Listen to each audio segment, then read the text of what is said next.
government bench you. See you on the bench, dude. Now you at the barbecue, and I got a spot for you. So I'm gonna bust a block or two. What else is you gotta do? Just pull up to the potluck, cause I got a pot or two, and I got a lot of crew. But this for the God you. We the other true. For all my people out there that's true believers, you know what I'm saying? Out there spreading that energy, spreading the word out there. I might not do it. These fake creators out there, they trying to do it to use it against you. I'm saying don't give up. Stay a God at you if that's what you are, you know what I'm saying? Don't even be ashamed of believing in the Lord. Don't be ashamed of that. Do what you do. Don't worry about us. We just out here creating content, having a good time. But do not let nobody use that against you. You gotta peep that out for yourself, you know what I'm saying? We at the barbecue and this is how we get down. Okay, God, let come through. God was coming. It was coming through. People watching my stuff. We the other true. It get hot in that kitchen, boy. But you still gotta cook. And guess what? People gonna be coming with plates, huh? And they gotta be fed. You the chef, dog. You cooking.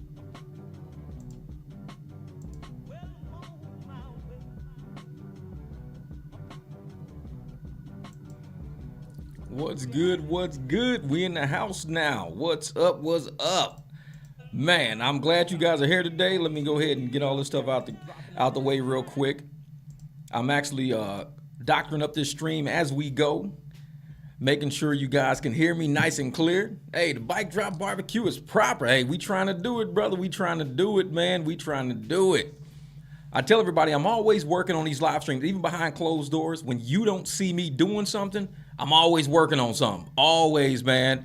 I got background stuff running now. What up, Dims? What's good? What's good? And the thing is I was going to go live earlier, but something screwed up. I was sitting here working on everything, getting everything together, and all of a sudden, a client hit me up and was like, "I'm landing." I was like, "What do you mean I'm landing? Nobody ever even told me you was on your way."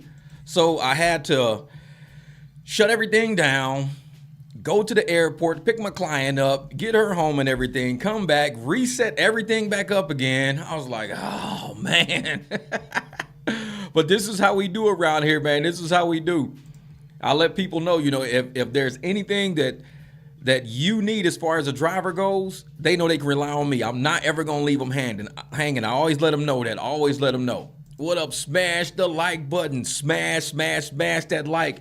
And I know people have been wondering, where have I been for the last few days? Because I haven't really been dropping content. I'll try to throw a video out there every once in a while. It's not even like in my niche. I'm kind of like going in and out niches and stuff like that. What's good, my man Robert Reese? What's good? What's good? Yeah, man, I'm always up to some over here, bro. I'm always up to some. Let me see if I can open this chat up a little bit more. All right, bet. What's good? What's good? And that's the thing, man. I'm always trying to, let me shut this a little bit.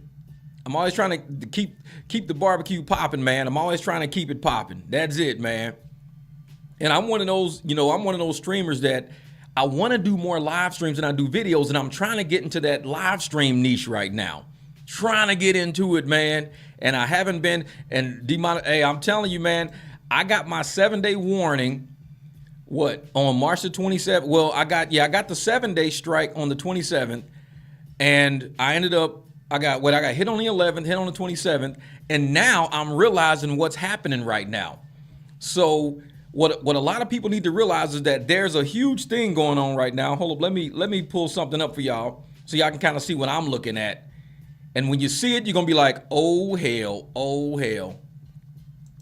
Let me see something real quick.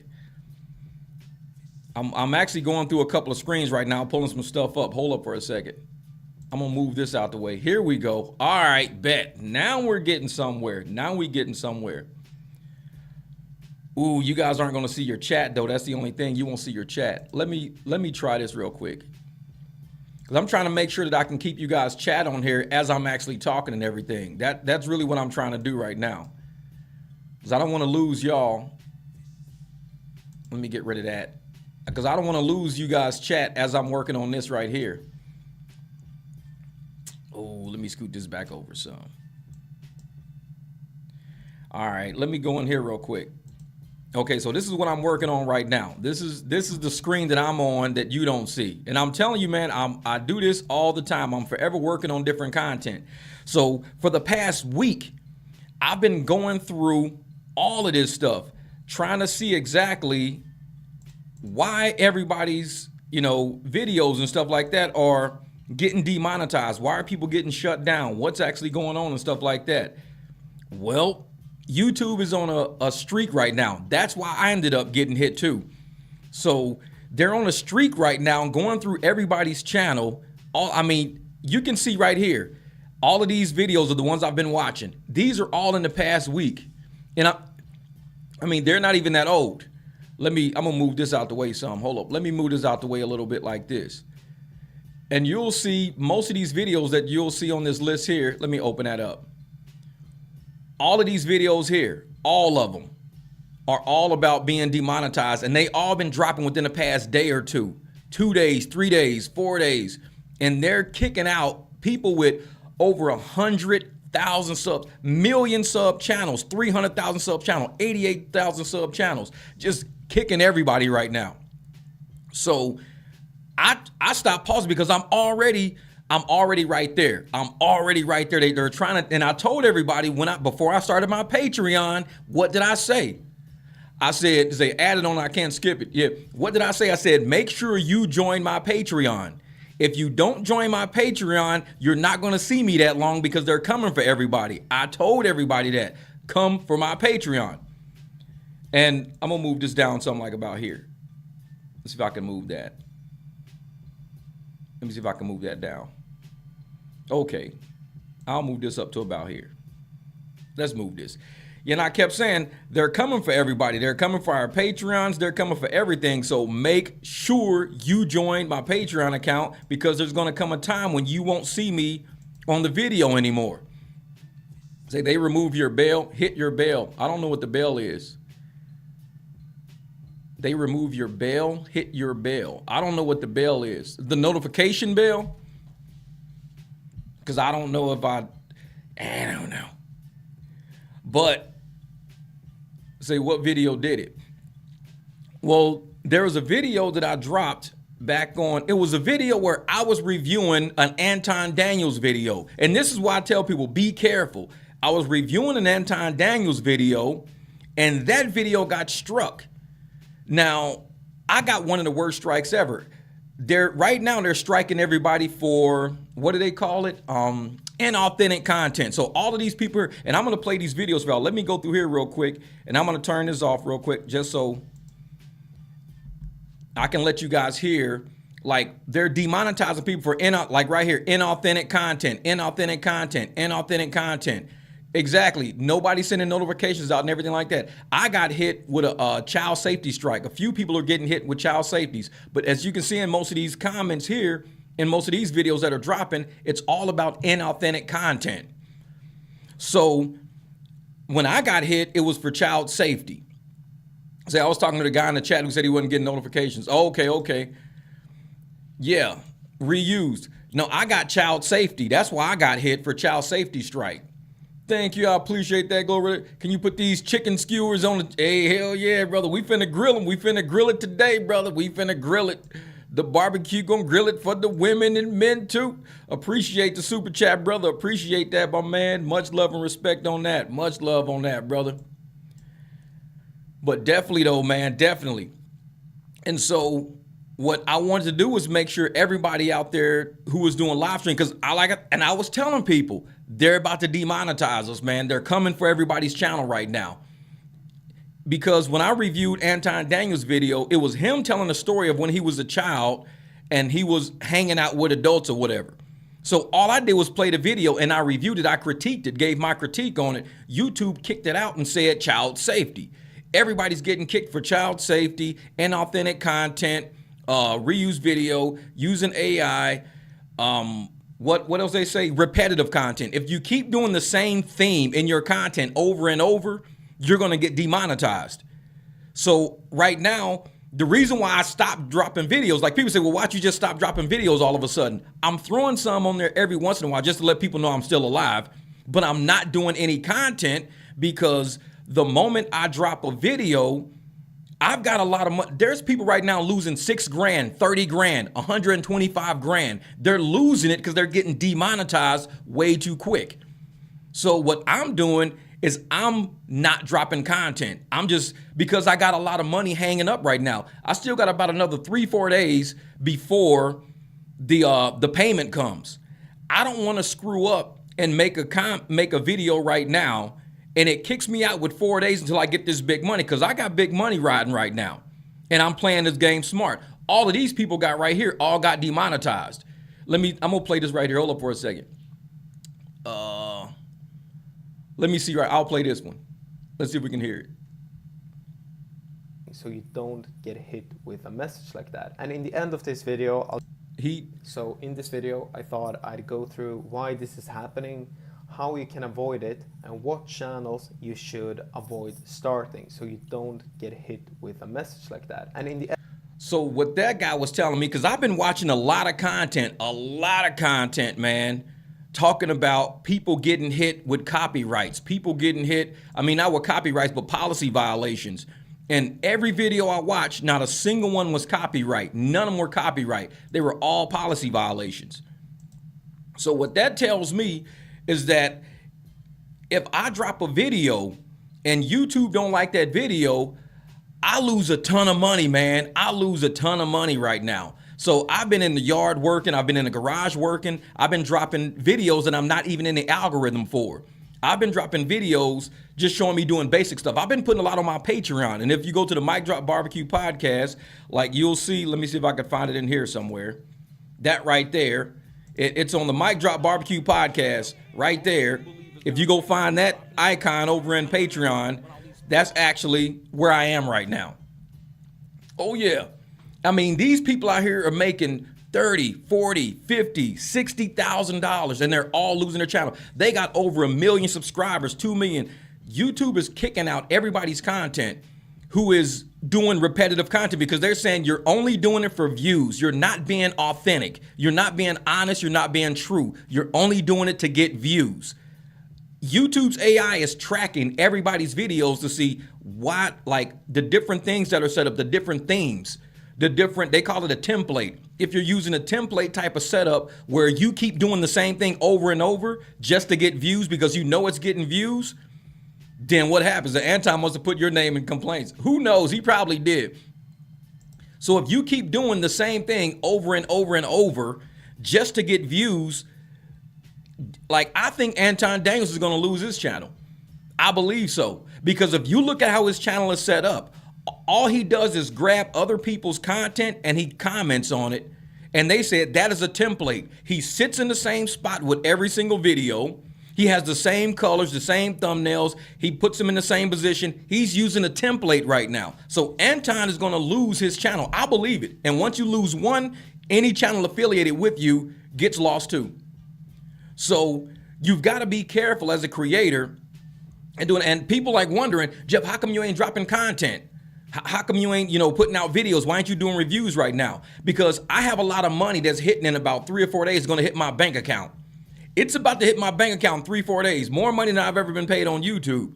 I don't want to be demonetized, chasing views, and all of these, it's happened to all of these people. Just type in demonetized. There's an entire niche. I mean, from today back to the past month, YouTube has been doing it. And normally they do it for people who are doing shorts using any AI. If you do shorts and your shorts have AI, you're not going to get into the monetization program. You're going to be able to produce content, but they're not going to pay you for it. You're going to keep cranking out content and they're going to say, just like this lady here, I'm going to show you this lady here because she was crying over it right here. Let me see something. I'm going to go into this screen here. This lady here, I was watching hers this morning. Let me back up some. I always share it with you because you guys are my family. My channel got demonetized and it has not been easy. In fact, I couldn't bring myself to film this video. She got 92,000 subscribers. I'm going to be reapplying 92,000 tomorrow. As at the time I'm filming this video, I'm going to be reapplying tomorrow. And for that good 90 days, I couldn't bring myself to film this video. I only have one strike right now. Because I got a warning strike and an actual strike. Although I pray it does not happen to you because I know what it feels like. Oh my God. I know. Yeah, so this lady here, she got demonetized. She's got 92,000 subscribers. She relies on this income to pay her bills. All she does is YouTube. She relies on that income. There's two people on here that are like that. There's a lady and her husband and her wife, because they're lesbians. The lady and her wife, they were both demonetized at the exact same time because their channels are affiliated. They're not even the same channel. They go back and forth talking about each other's channels sometimes, and they're linked together as far as collaborating. So when they demonetize one, they demonetize both. YouTube is going through and they're cleaning house right now. Anybody, I mean, you could make 1,000, you could make 10,000. One dude said he's losing $6 grand right now. He don't know what to do. And this guy right here says YouTube is demonetizing everyone. I want to find the one video that was talking about it. Oh, inauthentic strikes on YouTube Shorts. Like this right here was the same thing. These inauthentic strikes right here. Yo, what's good, boys? Today I want to talk to you guys about how to avoid getting hit with inauthentic content in YouTube Shorts. So a lot of people, and this was 3 days ago. To be honest, 3 days ago. I want to kind of add my own unique theory because I think it hits way more than what I've heard anybody else talking about, and I'm not sure why. Once you understand my theory, you'll probably understand how inauthentic content works a little bit more, so that you can take the necessary precautions to not get hit with this. And so I'm not going to play a lot of these people's videos all the way out, but it's inauthentic content. It's definitely AI. Anything that's AI, if you're using AI thumbnails, if you got AI clips in your video, they're going to deem that as inauthentic content. And a lot of these people even sent videos showing it was them doing the voiceover. It was them creating the actual AI. They were doing the scripts and everything. It wasn't AI. They were doing it all. But because they were using AI, it was killing their content. So now they can't produce content at all on YouTube for monetization purposes. They can only create content for free. They can try to get sponsorships, things like that. A lot of people, they're trying to save money. Yep, premium subscriptions increase the price for the next month. Yep. And I'm going to tell you like this. I'm like this, Shar. I don't want to get caught up in it. So right now, I'm kind of laying low right now. I mean, I know I can produce content doing, working on cars. I could work on my house. I could do a lot of different things of content. So I'm kind of laying low and seeing how this is playing out because a lot of people are losing money. This is crazy right now. I mean, a lot of people are losing big money. 6,000 grand a month. And that's what they've been making. 10,000 grand a month. That's what they've been making. 10 G's a month. And all of a sudden you're making $0 a month. They woke up to these notes. And remember, I woke up and I was like, I woke up today and it said that I was on suspension for 7 days. I was still getting money, a lot less, but I couldn't put out any videos. And I told everybody, YouTube is coming for people. So I took that 7 days and I created a Patreon account.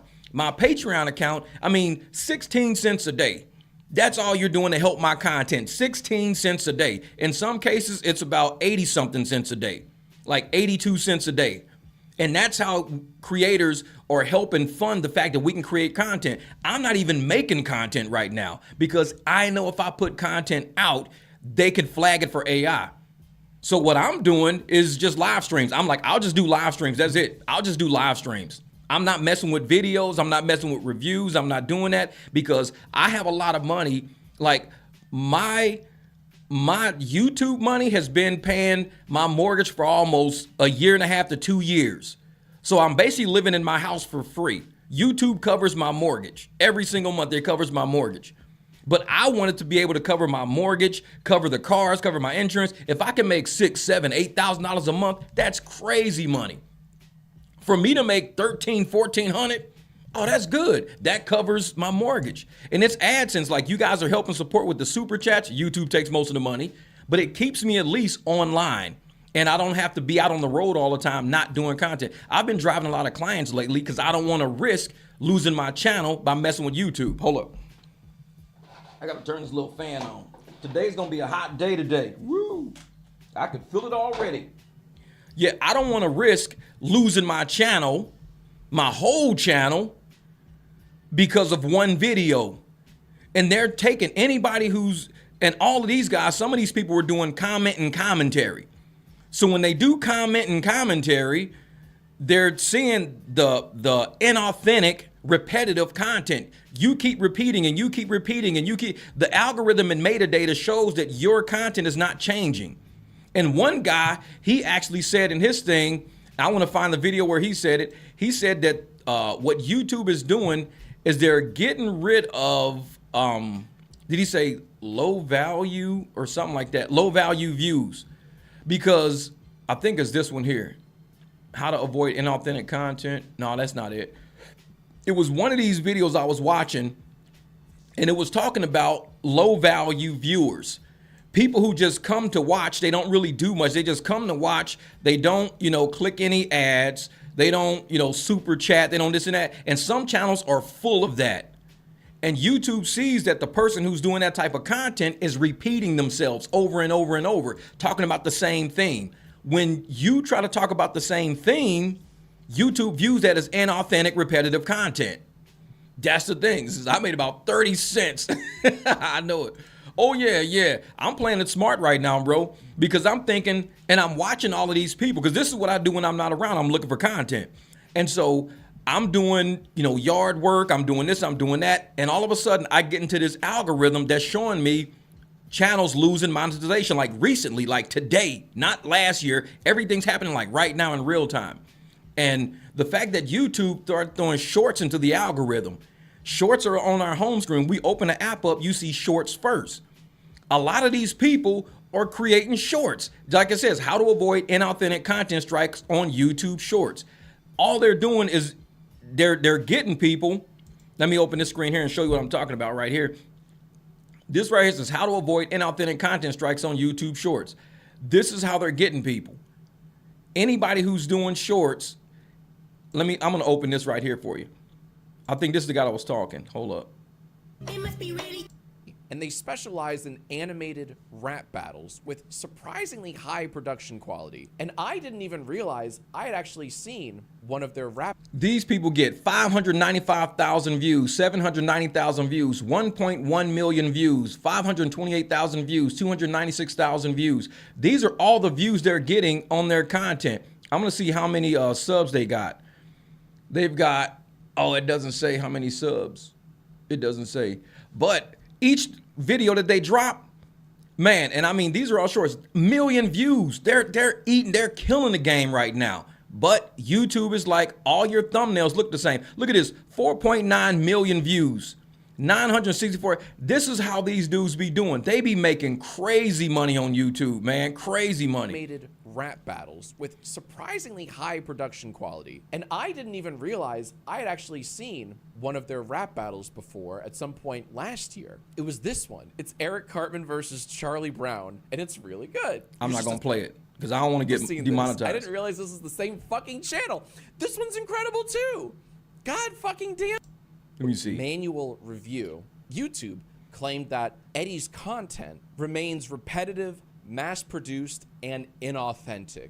Now, did anything you just watched with me look repetitive, mass-produced, and or inauthentic? Because I sure don't think so. I didn't see anything like that. So what the fuck gives? Why would you? And so that's why I'm telling people right now, if you are on YouTube and you are doing content and you're repeating the same themes, and people report you because they say, well, you keep saying the same thing over and over. You keep saying the same thing over and over. You keep saying the same thing over and over. You can end up losing your channel. You can mess with, exactly, Robert Reese, 17 different playlists to show that I'm doing something different so they cannot put me in that box. Same here, Robert Reese. And Robert Reese has been on YouTube longer than I have. But when I first started YouTube, honestly, and I saw how you set your channel up, I set my channel up how you set your channel up. If you look at all my playlists, it kind of looks like how yours is. You categorize everything. You have a lot of different playlists. You don't just throw everything into videos or into shorts. You break everything down. When I used to look at your channel and I used to be like, damn, dude, you got this shit set up nice, easy to follow through. All your interviews over here, your delivery here, your live streams here, it's all set up different. There's no way YouTube can put you in a box and say that you have repetitive content because you got all of these different playlists and you're constantly moving content in different playlists. I do the same thing. I can hit 3 or 4 playlists each day, every day, and be in a different playlist and never have to touch the other one for another couple of weeks. That's what YouTube is looking for, authentic content, not repetitive content. And people keep thinking, well, it's repetitive because it keeps hitting the algorithm and I keep getting views on it. The advertisers are advertising because YouTube is they're here to market. You're basically making advertisers pay to advertise on the exact same content to the exact same people over and over and over again. So the same people are coming back watching the same video. They're not coming back to watch a different video. And advertisers are like, why are we paying to be basically on the same video? So you got to change it up. You have to change it up. And that's why I took a week, man. I sat back. I said, you know what? Yeah, become a member to really help the channel. I'm telling you, Dator. And the thing is, my memberships aren't that expensive. On Patreon, I'm making sure that if YouTube boots me and kicks me, at least I got Patreon. And Patreon people can help me keep making content. The Patreon people can help me because I can do live streams on Patreon too. I just want to make sure I don't wake up one day to this. People are really waking up to, oh man, this right here. This is what people are waking up to. Your channel remains ineligible for monetization. That's what people, and I woke up one day to, you're on suspension for 7 days. I woke up to it and I was like, I reviewed a public video. What do you mean? It was a public video that I reviewed. How did I just wake up to, I can't upload, I can't live stream, I can't do nothing? YouTube is going through a major change right now. And I'm going to tell you why they're going through a major change. YouTube is fighting against Meta. I'm going to go find this. I'm going to show you right here. I'll put, wait a minute. Where's my history at? Manage my search history. There was something that I did the other day and I found it and I wanted to show you guys. No, it wasn't none of this stuff here. It was, let's see something. Google Ads. Oh, let's see something. Per niche or something. I don't know what I was saying. I typed in something the other day and it was some crazy stuff. Oh, I said, okay, I know what I said. Which niche attracts the most Google ads? That's what it was for right here. Where was that? Where was it at? Where was it at?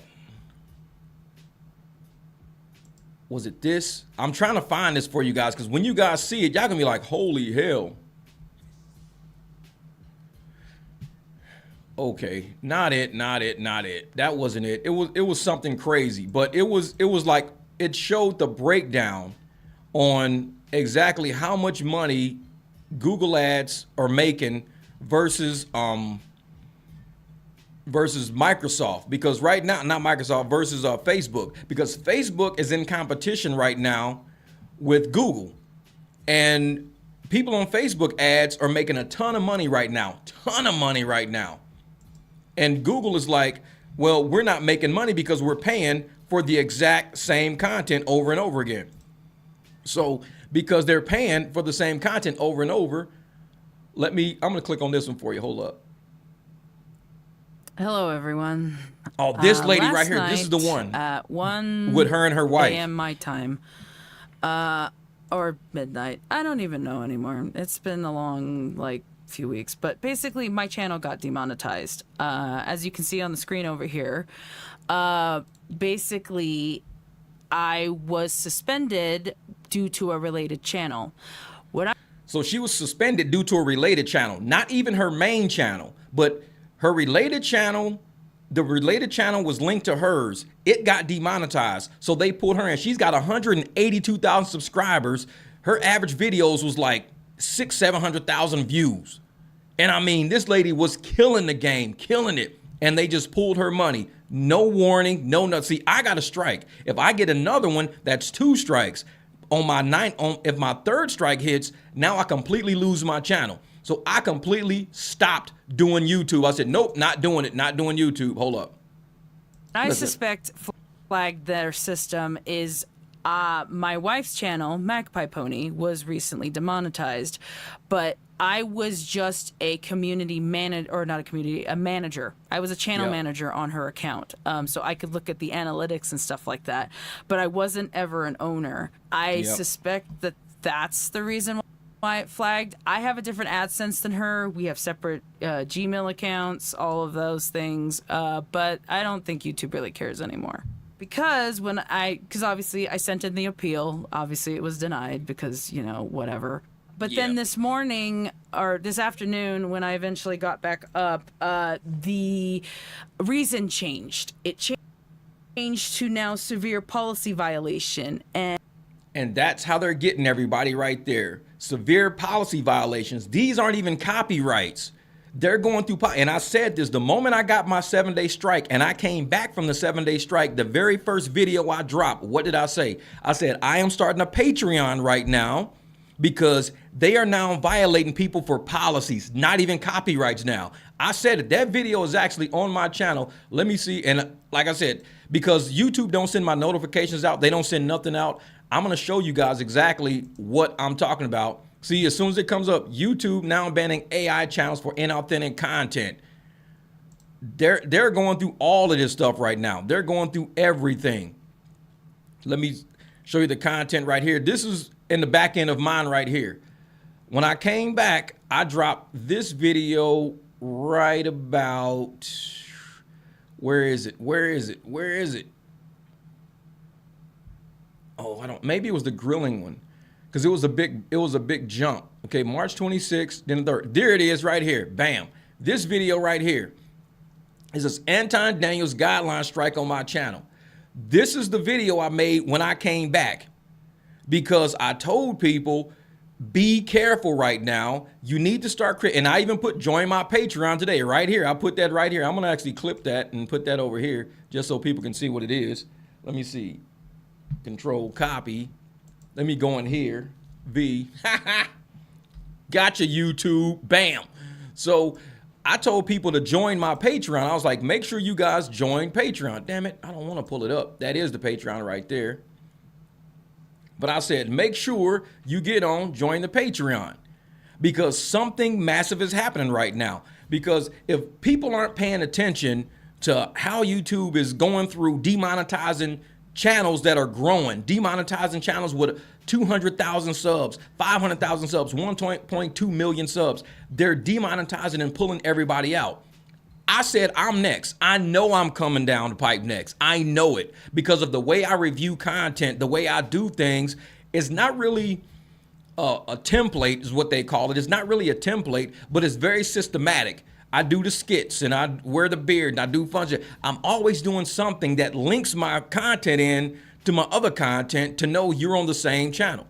Now they did say if you do a intro song or outro, it could be the exact same because it's considered branding. So your intro, your outro, that's your branding. But in between that branding, you have to diversify. You cannot be doing the same thing. Like if every day I said, my thing was going to be, I have a flat tire. But every single video I dropped was talking about me having a flat tire. Oh, this one got 30,000 views. Next video I dropped, me dealing with the flat tire. And I'm like, that one got 40,000 views. Next video, this flat tire is bothering me. Next video, cannot believe I got another flat tire. And I did it every single video because the views kept going. YouTube is kicking people for inauthentic, repetitive content because they're doing it just to get views. It's not real content. It's fake content. Oh yeah, I believe this right here. Too many people are becoming to make money, and need a percentage of us to stay poor. Now that they have control of the levers, they're using it. Facts. I would agree with that. I would definitely agree with that. Hold on, let me pull this down some. How did I get that up there? Oh yeah, let me move this out the way. I want to move this because this is a good comment. Oh, it's not gonna let me do it. It keeps messing with me all the time. Whatever. The comment was too long. It keeps messing with me. I know what they're trying to do. But you're right though, man. You're right. And this is how they end up getting us. They end up saying that if we don't do, certain types of content that they like or that they deal with, they're not going to allow us to keep making content, which to me is BS, a bunch of BS. Move that to about right there. Yeah. And I'm one of those people that believes that giving others a fair chance, maybe. Well, giving a fair chance would be like this. This is what I would consider giving a fair chance. Let's say I said, hey, you're dropping too much content that seems very cyclical. Can you please change up your content? And I sent you that email. Can you please change up your content a little bit because it's pretty cyclical. You seem to be doing the same thing over and over again. You're repetitive. Your people are watching the same thing. Your metadata is saying the same thing over and over again. You're using the same names, the same storylines. Everything's the same just to get views. Can you change it up? They're not doing that. People are just waking up to, you don't have a $125,000 a month account no more. You don't have a $10,000 a month account no more. You don't got a $15,000 account. You're just waking up to it and it's gone. Your account is gone. And I think if they were just giving people a chance, they would at least warn you and say, we like you as a creator. We like you. Can you change up your content a little bit for your viewers? That would be fair. There is no warning. Even when people have been appealing it, trying to appeal it, the inauthentic content is harder to appeal than anything else. See, I got a child safety and tried to appeal it. That was pretty hard. Mine got rejected. But they say the inauthentic content is even harder. If people see your content only doing one thing over and over, like the fact that I work on so many different cars. If every day I dropped a video about working on the BMW front brakes every single day, and it was the exact same car, but just a different color of a car. Today, I'm working on a blue 2019 set of brakes. Tomorrow, I'm making a red 2019 front set of brakes. Next day, this is a white 2019 set of front brakes. And it was the exact same person. Exact same car, the color of the car changed. But the videos are the same because I'm like, man, these videos are getting a ton of views. People like me working on the front brakes for this BMW. I'm just gonna get a different color tomorrow. It's like, let's say you're out there and you're trying to buy a house. So every day you do, I'm gonna go try to buy this house. It don't work. Next day, I'm gonna go try to buy this house. The next day, I'm gonna go try to buy this house. The next day, I'm gonna go try to buy this house. And you keep doing, I'm gonna go try to buy this house every single day because it's getting views. YouTube is like, that's repetitive and authentic content. You're only doing it to get views. It's fake, it's staged, it's not real. And so those kind of creators are getting kicked off the YouTube monetization program right now. They're doing it in shorts. It's the same exact short series over and over again. Oh yeah, I think money's getting tight. Oh, I think money's getting real tight because advertisers are going over to Meta. Like TikTok is one thing. TikTok stopped paying their creators. Their creators ain't getting really shit. It's tanking bad over there. People are complaining. And then all of a sudden, yeah, notice who this has been done to. Oh yeah, it's a lot of creators are at home. A lot of them are black women. A lot of black women are getting demonetized because, and I even went through this thing. I probably found about 5 or 6 different black women that got demonetized. And it's a lot of nerdy white guys getting demonetized too. But only like maybe 1 or 2 black men got demonetized because I think they're finding, a lot of people are finding a grift. They see a grift and they go, you know what? This is getting a lot of views. Doing the same thing over and over gets a lot of views. YouTube sees that and they're coming after everybody for inauthentic content. They can't say, well, your content's no good, nobody's watching it. Oh, people are watching it. But YouTube is paying for the same product over and over again. They're paying that creator for the same product over and over and over again. See, I can't hear for a few seconds. I'm watching ads for you. Oh, thank you. Appreciate it. It says, you're falling for the bullshit. There's a lot of repetitive content that they don't have a problem with. Call out the bullshit. Don't capitulate on the bullshit. Oh, there's a lot of repetitive content out there. A lot. Like me, they hit me for child safety when I was preaching for child safety. If I'm preaching for child safety, how can you hit me with a child safety flag? They're using AI, and AI is not being fair. A lot of people are getting hit right now, and they're saying, I am not doing this. This is what I'm doing. They're killing everybody. They're killing the game right now. Say, is YouTube's AI's monitor? Yeah, I think it is YouTube's AI system. It is. It's the AI, and I believe he might be in trouble too because even the people who watch his channel say, hey man, you keep doing the same thing over and over again. Your content is being cyclical. You just keep doing the same thing over and over again. 6 years of the same content, man. 6 years of the same content. YouTube's gonna flag him. Because if people start hitting his channel for spam, misleading, inauthentic content, YouTube's AI is gonna scrub his content and see he's doing the exact same thing just for views. He loses his channel, he's done. He has no job, nowhere to live. A lot of people are getting hit like that. A lot of people are. So that's why I took a break. I said, I got a lot of money riding right now, so let me not make videos for a minute. Let me kick back and relax. I got stuff around. I had a lady yesterday come over. This is the third roofing estimate I had come over. Like I said, I got the money. I just need the right deal. So the roofing lady came over. We shook on a soft deal right now. She's going to email me all the particulars. So once I get all the particulars, I'm going to have the roofing people come, drop a new roof on the house real quick. And once they finish with the new roof, I can finish building my patio deck because I don't want to keep going and block them from being able to put the roof up. So I've been just offline. I've been putting a lot of stuff on Patreon.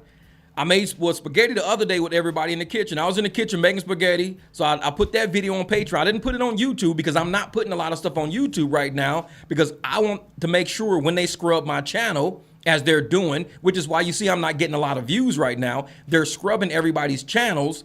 And they're going to say whether or not it's advertiser friendly, which means do they want to put money on your channel? And if they do, they'll start giving you views again. If they don't, they won't give you views again.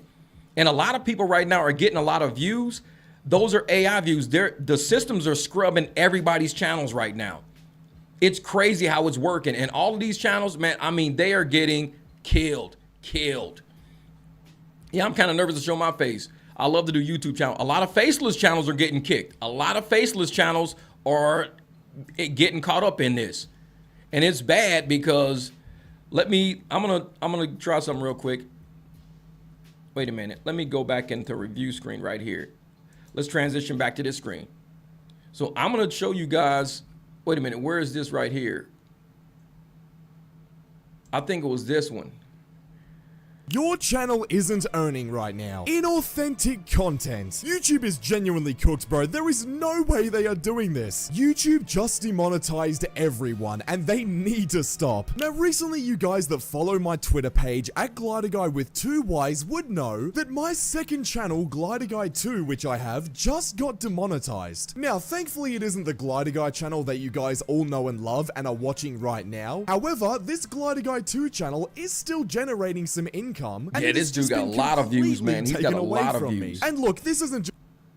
I do all of the voiceovers, I talk about everything, and I write all of the scripts all by myself. YouTube randomly, out of absolutely nowhere, sent me this email the other day, meaning that I can't make money from the channel anymore, the entire YouTube channel. And well, the next day, I got this email back. Hi, monetization on your channel has been disabled because we've determined that a significant portion of your channel does not comply with YouTube Partner Program terms. They're getting everybody for that. As a participant in the YouTube Partner Program, you must meet several content quality guidelines. Examples include content that exclusively features readings of other materials that you did not originally create, like... Now, there's a lot of people out there that are violating that right now. Reading content that they did not create. There are people reading news stories. There's people reading other people's content. There's people reading Google search ads. Like, they'll search for something on Google and then they'll read it to their people and they'll call that content. They'll say, oh yeah, I'm gonna read this to you guys. I'll read it to you guys. But if you read it to people, that's in violation of the YouTube because you didn't create it and it's text from a website or a news feed. Text from websites or news feeds, songs you did not originally create, highly repetitive content with minimal variation, mass-produced or content. And that right there is what's gonna kill a lot of creators. Highly repetitive content with minimal variation across videos. There are creators out there telling you, they're telling you how to get banned. Yeah, they ain't gonna ban me out because I've been researching this shit, man, because I got a lot of money riding. I put up a lot of money on this equipment. You guys have supported me. You guys have helped me take care of this channel. I've been buying equipment, lighting, different cameras. I got more equipment coming in and I want to create content, but it costs money to do it. Now, there are people out there telling you, oh, you don't got to put up no money. What you do is get your phone, sit in your car, eat pancakes, and just record every day. It's going to start getting views. Do it every day. Do the same video every day. Copy me. Do it. It has to be original. It cannot, like you said, it cannot be highly repetitive content with minimal variation. If you're highly repetitive, you keep doing the same thing over and over and over just because it get views, YouTube is coming for you at some point. They're going to come for you. using a similar template across multiple videos. That right there is Anton Daniels. Mass produce or content using a similar template across multiple videos. All he does is he'll put his little video of himself in the side panel, and he'll play somebody short, and he'll sit there like this, and he'll go, that's a template.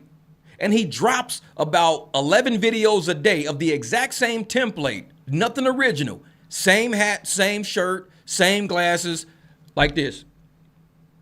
And he'll record them back to back to back to back to back to back. That is what they call mass produced. So Anton Daniels, in his greatest glory, I believe he's going to be one of those creators that might end up getting hit with the policy ban. The policy ban is moving all over YouTube right now. It's moving everywhere. People got to be careful about it. Image slideshows or scrolling text with minimal narrative. Now, the thing is with these guidelines right here is that they are so vague and so just weird that it's almost impossible to follow them. I mean, bro, mass-produced content using a similar template across multiple videos, isn't that just every single YouTuber on the entire platform? I mean, bingo, right there. Everybody does that. Everybody uses a template because it's what gets views. It becomes their brand. They want to sit there and say, my brand, when you see my video or you see my short or you see my thumbnail, that's my brand. You're walking into a store, you're seeing a box of Kellogg's. And it looks the same in every single store. It's that box of Kellogg's. It's got the big Kellogg's across the front. People are branding themselves. And YouTube wants to get people away from the brand and say, do more authentic, do more variations. Because I believe YouTube is tired of selling to the exact same crowd. And a lot of times that crowd don't buy. They're just watching content, watching videos. They don't ever join a membership. They never send a super chat. They never click on ads. And YouTube is in the business of selling ad space. We are the salespeople for YouTube ads.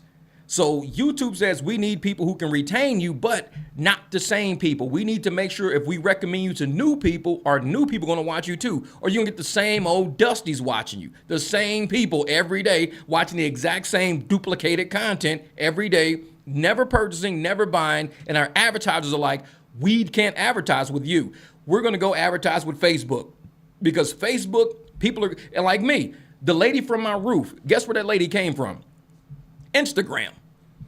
Because I put videos on Instagram that feed over to my Facebook. I don't even get on Facebook that often.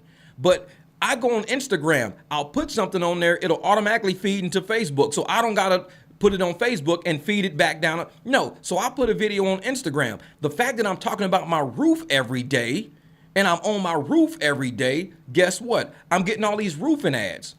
I see a policy. I see a quote. So I click it, I put my information in because I click shit because I'm buying shit. I click the roof, the lady sets an appointment with me. They come by my house, they bring ladders, everything. She's up on my roof yesterday. We sit down for about an hour. We go through all of the options, all of the shingles, all of the underlayments. So ads do work because people are out there looking for things. I'm looking for a roofer. I've had 3 roofing estimates. I'm gonna go with one of them. So if I'm sitting there, if they see me, what up, Tez, what's good? So if they see me actually clicking things, then I'm somebody who's good to market to. I'm somebody who's good to advertise to because I'm a person that has revenue. I got money. I got things that I need to pay for, things I got to buy. And when I see an ad in front of me of the things I'm talking about, I'll click it. When I see car ads or parts ads, I click it because I'm really looking for something. But you have a lot of people on YouTube who are not in the demographic that will click on something and say, you know what, I'm interested in that. So advertisers are like, we're not getting any return on our money on YouTube because this whole channel is a bunch of people who ain't clicking shit. They don't join, you know, they don't do memberships. They don't do they don't do anything. What up, Miss Nia? And YouTube sees that. So they see all these people getting paid all of this money for all of this mass-produced content, and they're not getting a return on their investment. YouTube is like, we're paying this person $6,000 a month, but we might be making $1,300 a month off of the people clicking ads over there. So we're losing $4,700 a month dealing with this person. They're at a loss. Boop, kick them out. This person, a lot of views, but nobody's buying shit. They're getting, you know, every video, 40, 50, 60,000 views a video. And if you're at an RPM of 8, so we're paying, you know, $400 for every video. but we're only getting one customer out of that video. Only one. So that's the wrong demographic to advertise to. You don't want to take your table to an event and nobody buy, and you keep taking your table to that same event. It's the exact same event every day. And you're like, I keep bringing my table to the event and nobody's buying. I take my table, nobody. At some point, you're going to realize this event sucks. I need to find a new event. Some of these channels suck. People think these are good channels. Oh, you get a lot of views. YouTube sees you get a lot of views means we got to pay you a lot. But you're not generating shit for us. You don't have memberships generated. You don't got super chats generated. You don't get sales generated. You are a drain on the YouTube community as far as YouTube making any revenue. They're starting to demonetize everybody who's mass producing. Oh yeah, YouTube is bag chasing. They bag chasing because they got to make money. Yeah, there's a 0.1% chance I will click an ad. I'll skip them ASAP. Well, it depends on what I'm into because I'm into a lot of shit. Nikon cameras and everything like that, I'm into a lot. So I'll click on things and see what it's about. And if it's something I'm interested in, I'll roll with it. Otherwise, I ain't messing with it. But the fact that YouTube out there knows that a lot of these channels are doing it just for views. And they're getting rid of channels who are doing things just for views. They don't want to build their community. They don't want to make a strong community. They don't want to educate, add any type of value. Now, if I'm watching a video and somebody's talking about roofing and the different types of underlayment and what's good in Arizona, what's bad in Arizona, then an ad pops up for underlayment, of course I'm gonna click on it because I need my roof fixed. I've been needing my roof fixed since the last windstorm. So I'm gonna be like, well, damn, click. And that's what YouTube is looking for, people that click. They're not looking for people to just sit around and view all day. They're not, when they had the adpocalypse, when they had people that were using different softwares to bypass ads, YouTube got mad because YouTube is like, these people are paying to advertise on our platform. So if you're creating software to bypass ads, you're bypassing the people who are paying the creator you're watching. You have to watch this creator's ads or get premium or buy something or super chat. YouTube is a business. They are in the revenue marketing business, just like Meta. Facebook, Instagram, TikTok, they're all in the same business. They're running ads. And if you're making a ton of money off of YouTube and your people ain't doing nothing, guess what? Your channel's gonna be demonetized. It's gonna be out of there. Which is why I'm deciding I'm gonna start doing live streams. Because for me, just like with Freezy, I like with Freezy. With Freezy, he does live streams. He gets a lot of super chats and things like that. YouTube loves Freezy because YouTube takes about 30 to 40% of a super chat. I don't even know. But when people cash app, YouTube don't get none of that money. When people sign up with our Patreon, YouTube don't get none of that money. But when you're hitting that, you say, hey man, I'm gonna super chat you $5. I'm gonna super chat you $2. Out of the $5, I might get $3.50 out of the $5. YouTube takes $1.50. But YouTube is like, that's $1.50 that we're not paying out. We're actually getting in. So that's money. A lot of these people who are doing faceless channels never live stream. A lot of these people who do all of these mass-produced inauthentic channels, they never live stream. They're channels that are just on YouTube, extracting money out of YouTube, and YouTube is like, we getting rid of you. We're out. We're gone. I'd be damn, I just got an ad for what you're talking about. Wow. What, roofing? Yeah, I talk about roofing quite a bit. I'm always building shit on my house. Roofing and flooring is my two big things. But when I'm talking about cars and mechanic work, then that's something else that I'm always talking about. Let me transition back to this screen here because I'm going to go do something. I love the fact that I'm using OBS now because I can transition between screens and I can work on something while I'm talking to you guys over here. I love this, man. There's something I was looking at the other day and it was about, history. Let's go through here. History. Let me see. Google. No, that wasn't. Wait a minute. There was something that I did on what ads pay the most. It was something I did. What ads pay the most on YouTube? All right, let's see something. I'm gonna find this thing. I'm gonna find this. I'm gonna find it, and when y'all see it, y'all gonna be like, damn, that's crazy. And I know I'm gonna find it. I know it. But this ain't it. This ain't it. This is not it. This is not it. Because what it talked about was all the different niches and stuff like that. I'll put what niche, N-I-C-H-E. And I'm going to find this for you guys because I swear it was in here. And when I saw it, man, I was like, this is crazy. This is worth, you know, and I didn't even save the damn thumbnail. I should have saved the thumbnail because that, or at least not the thumbnail, but the actual, nah, this ain't it. This ain't it. Dang it, this ain't it. Man, I wanted to show that so bad, but it talked about how the mechanic niche was like the top. The mechanic niche, automotive ads paid a lot more, and it talked about the difference between Meta and YouTube. It talked about the difference between the two companies. And so, yeah, this is why you live stream, man, because live streaming, YouTube will keep live streamers before they keep anybody else. And I'm gonna tell you why, because the live streams, there's a live stream university on YouTube. I'm actually a part of that live stream university, and we all have independent instructors. Like our instructor might have 400 live streams up under. I think her name is Claire or something. I don't know what her name is. But what we do is we go to live streams like every day. Well, they've got to set up. I know I got something in my calendar right now. It's something in my calendar for mine. I hate this damn shit. I swear I'm gonna get rid of Gmail. My Gmail must be so full. Carolyn, okay. Carol Oliveira. That's my live stream instructor right there, Carol Oliveira.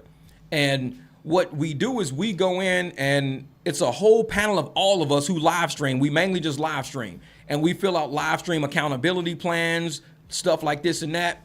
Well, I couldn't really hang out with them last time I went because I told them I'm building OBS right now. I'm doing something in OBS. I'm not using, YouTube live stream. I'm not using StreamYard. So my accountability plan is going to be shot because I'm trying not to do videos. I'm trying to get more into live streaming. So I need to learn a whole new software. So I'm not going to keep coming to class all the time. So I just stopped going, but they know where I am. They know where I am. Yeah, 2.7 billion people on YouTube. How the fuck aren't they making money? Because it costs money, man. It costs money. You got to pay all the engineers. You got to pay for the buildings. You got to pay for the server. You got to pay for electricity. That's like saying, how does a casino not make money? Things cost money. Things cost money. You got to pay fees, taxes, licensing, royalties. Insurance. There's a lot you got to pay. A lot you got to pay. And just like with YouTube is the same way. Facebook.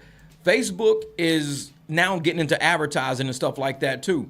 So now that Facebook is doing it and they're paying creators, TikTok is paying creators, Twitch is paying creators, Kick is paying creators, Patreon is paying creators. So all of these people are getting paid and YouTube is no longer the prime.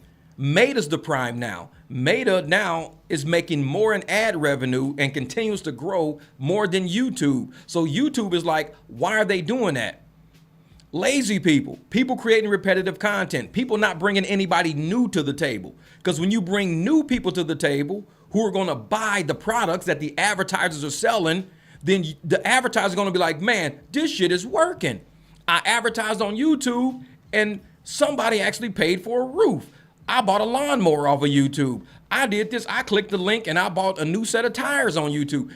That's how YouTube has to work because if you guys aren't clicking on the ads, the advertisers are saying, I'm paying X amount of dollars. Let's say I'm paying $4,000 a month to advertise on YouTube, $4,000, but I'm only getting $300 worth of sales. Then you're wasting $3,700 advertising on YouTube. You go to Meta, you say, I gave Meta $4,000. I made $11,000 in sales. So damn, well, let's multiply that shit by 10. Let's give them $40,000. Then we're going to turn around and make $110,000. So advertisers go to where people are paying for the products that they're advertising for. Ads ain't a part of the video. Ads are paying for the video because a lot of people don't run premium. I run premium. Yeah, TikTok is demonetizing crazy right now. Super demonetizing. And I'm like, I'm not even messing with a lot of these. That's why I'm like, I'm going to do my own Patreon. If people want to join my Patreon, like I said, that's my Patreon right there. I'll tell people. Wait a minute. Oh, I hate when that happens. It always clicks the damn link there. So if people want to join my page, that's why I said 2-3 weeks ago, I am starting a Patreon. If you want to help support the content, you don't got to wait on advertisers. You don't got to wait on YouTube to notify you. I have a mailing list. If you want to, we're up to almost 122,000 people, 122 people on the mailing list. We went from 97 to 122. And I was like, man, this is, let me see, gaz@gmail.com. There. Now that right there is my actual email address right here. Email that email address and in the subject line put add me to mailer. That's all you got to do. That way, anybody who's on this live stream who got my email this morning, you got my email this morning. Because I email people this morning saying, hey, I'm going live in a while. And I do all my emails myself. I type them. This is me, not AI or nothing else. When I get ready to go live, I say, hey, I'm about to go live, guys. And I'll send the email. When I drop videos, hey, I just dropped the video. That's the way I let people know personally. I let people know when I'm dropping content. Yeah, email me to be on that email list. That's it right there. Email Jeff to receive notifications. And that's the thing. You don't have to wait on YouTube. You don't got to click a notification bell on YouTube. I let people know because YouTube they're trying to do things the way that makes them money. We're trying to do things that are lucrative for us. So I'm not going to sit here and like just be a slave to YouTube trying to get views, dropping 20, 30, 40 videos a day when I got to work to do around my house. I got shit to do all over the place. So I can't, if you're a creator and you thinking, I'm going to be lazy, I'm going to go on YouTube, I'm going to do a lot of views, and I'm not going to have to work a job. It never happens like that. Out of all the creators, all the full-time creators, 97.7% are not full-time. 0.3% are full-time. So if you look at the 0.3%, I'll put this, how many YouTube, let's say YouTube creators are full-time. Let's see some. It says there are approximately, no, I didn't say that. I said full-time. I didn't say how many there are. How many creators are full-time on YouTube? Read more. Let's go down. They're not giving me what I'm looking for. They don't want to say on Google right now. How many creators? There are 69 million creators worldwide with 115 million on the platform. That don't make sense. 69 million creators worldwide with 115 million channels. So 69 million creators, but 115 million channels. Okay. Okay, let's do the percentage of YouTube creators that are full-time. Let's go down and see if they actually show me.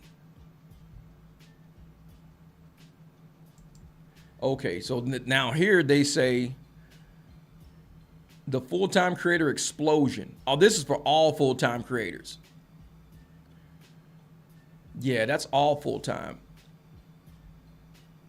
So full-time creators, all full-time creators across the entire boards. Well, let me go through here and transition this real quick. This is what I'm looking at right here. So all full-time creators in 2025 alone, 1.5 million Americans are working full-time as creators. They represent 10% of all internet-dependent jobs. So 10% of, that's it. So 90% are other jobs, internet jobs. And of full-time creators in 2025, only 12% earn greater than $50,000 a year, while 46% earn less than $1,000 a month. Of full-time creators, less than $1,000, 46% earn less than $1,000 a month. That's of all full-time, not just on YouTube, but of all full-time creators everywhere, on every platform out there. So you got Kick, Twitch, TikTok, Facebook, Instagram, YouTube. You got Anytime to Creator, Patreon. Of all of them, all full-time creators in 2025, only 12% earned more than $50,000 a year, while 46% earn less than $1,000 a month.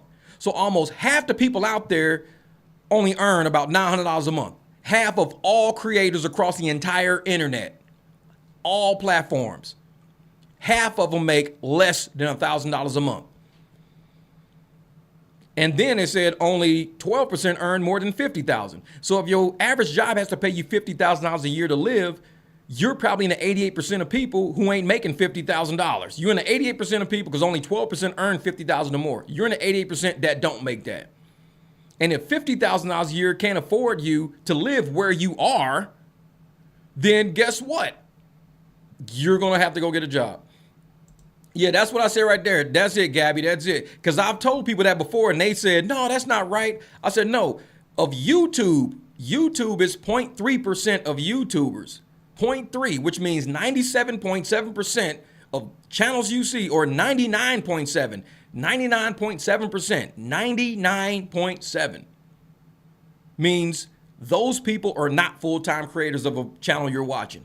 Only 0.3%, 0.3. That's it.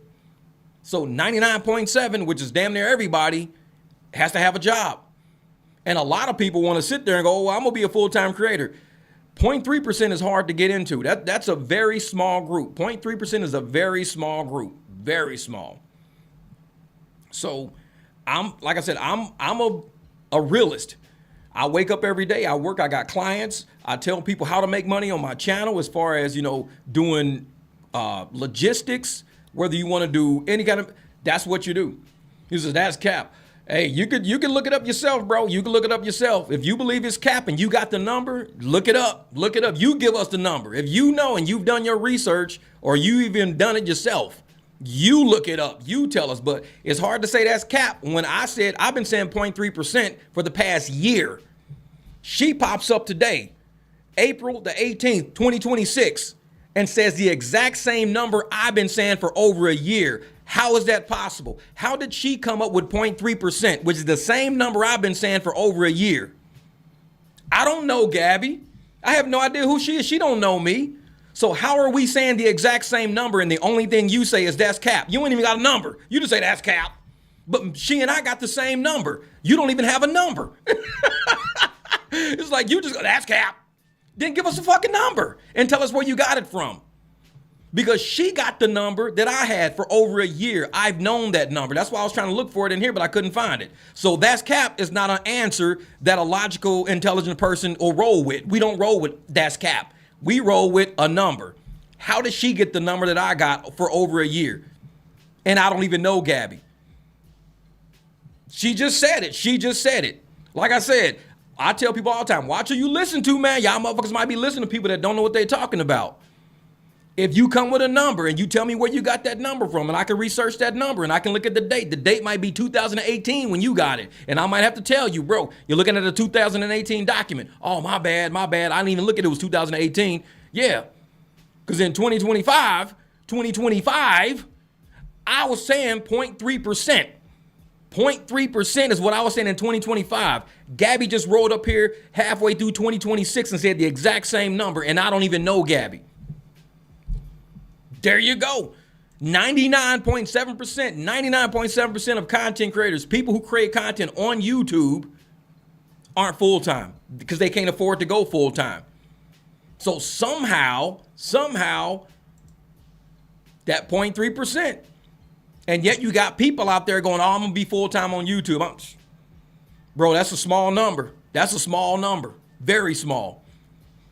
And there's one guy that I was watching his thing. I was watching his channel, and he was saying how he spent hundreds of thousands of dollars, on staff. Because he was like, yeah, I had to pay. I'm trying to go find his channel real quick. He's like, yeah, I had to pay staff. Let me go in here. Somebody else 19 hours ago, YouTube demonetized me for inauthentic content. Let me transition over here real quick. Transition. So this right here, this guy right here, right in the middle of the screen, YouTube demonetized me for inauthentic content. I'm telling you, man, they're getting everybody for inauthentic content. And people out there, man, they don't believe it's real. They just don't think it's real. And this guy, he says he was just YouTube warned him, so he was rebuilding his channel. Let's check him out real quick. Let me start him back over. Nice, nasty email saying basically, you about to get demonetized because you're not posting content. And so yeah. So he said he's gonna get demonetized because he's not posting content. But yeah, let's see. Okay, so he's talking about getting demonetized because he's not posting. This is something else. There was something else I found in here. He said, YouTube has demonetized my 200,000 subscriber channel. I lost everything. Let's go in here. Oh, wait a minute. This is the one I was looking for. I just saw him. I don't want that one anyways. Where did he go? Where did he go? He was a Chinese dude. There he is. This is the good video right here. This dude right here, man. As you can see from 176,000. My channel has been demonetized, and I will 176,000 subscribers, 176. No longer be able to post on here anymore. In this video, I will walk you through exactly how I got demonetized and everything I've done to fight it. A lot of the subscribers here came from this video. During this time, I was thinking that if YouTube is my career, then I want to be the most successful YouTuber that I can possibly be. And the biggest YouTuber in the world is Mr. Beast.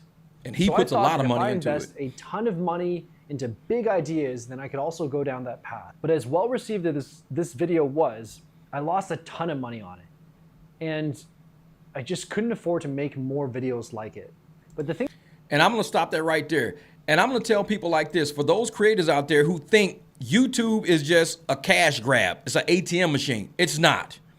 You have to put up a lot of money. Even me, when I make a video sometimes, I gotta go buy a Nikon or I gotta go buy this. So I got two cameras. I'm gonna start having dual camera setups. I'm researching dual camera setups within OBS and I have them labeled. I got both of my cameras labeled on my system. So I can have a camera here and I can have a camera there. So as I'm recording, I can toggle between camera setups.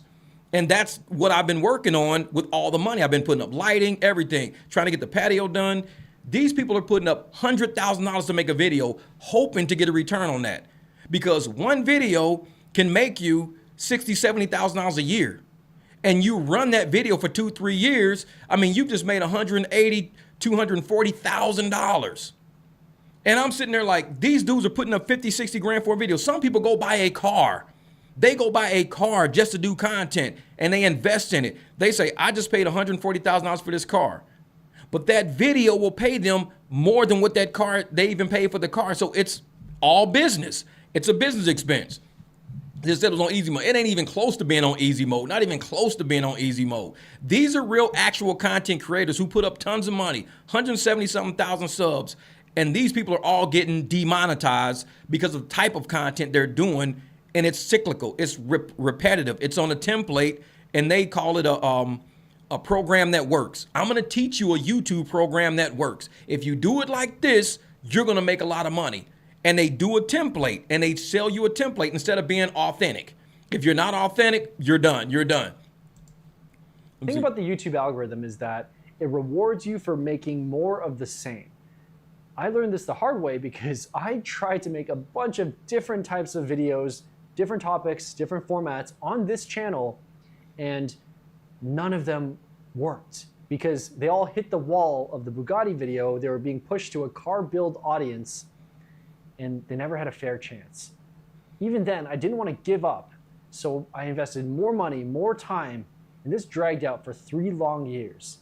The channel was stuck the entire time.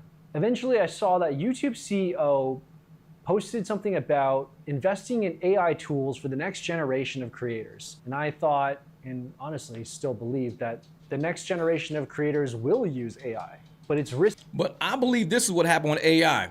I believe AI started using AI. I just believe that. I think AI started realizing, just like when they do with stocks, AI starts trading stocks and doing stock moves because AI is artificial intelligence. It becomes more intelligent the more it does something.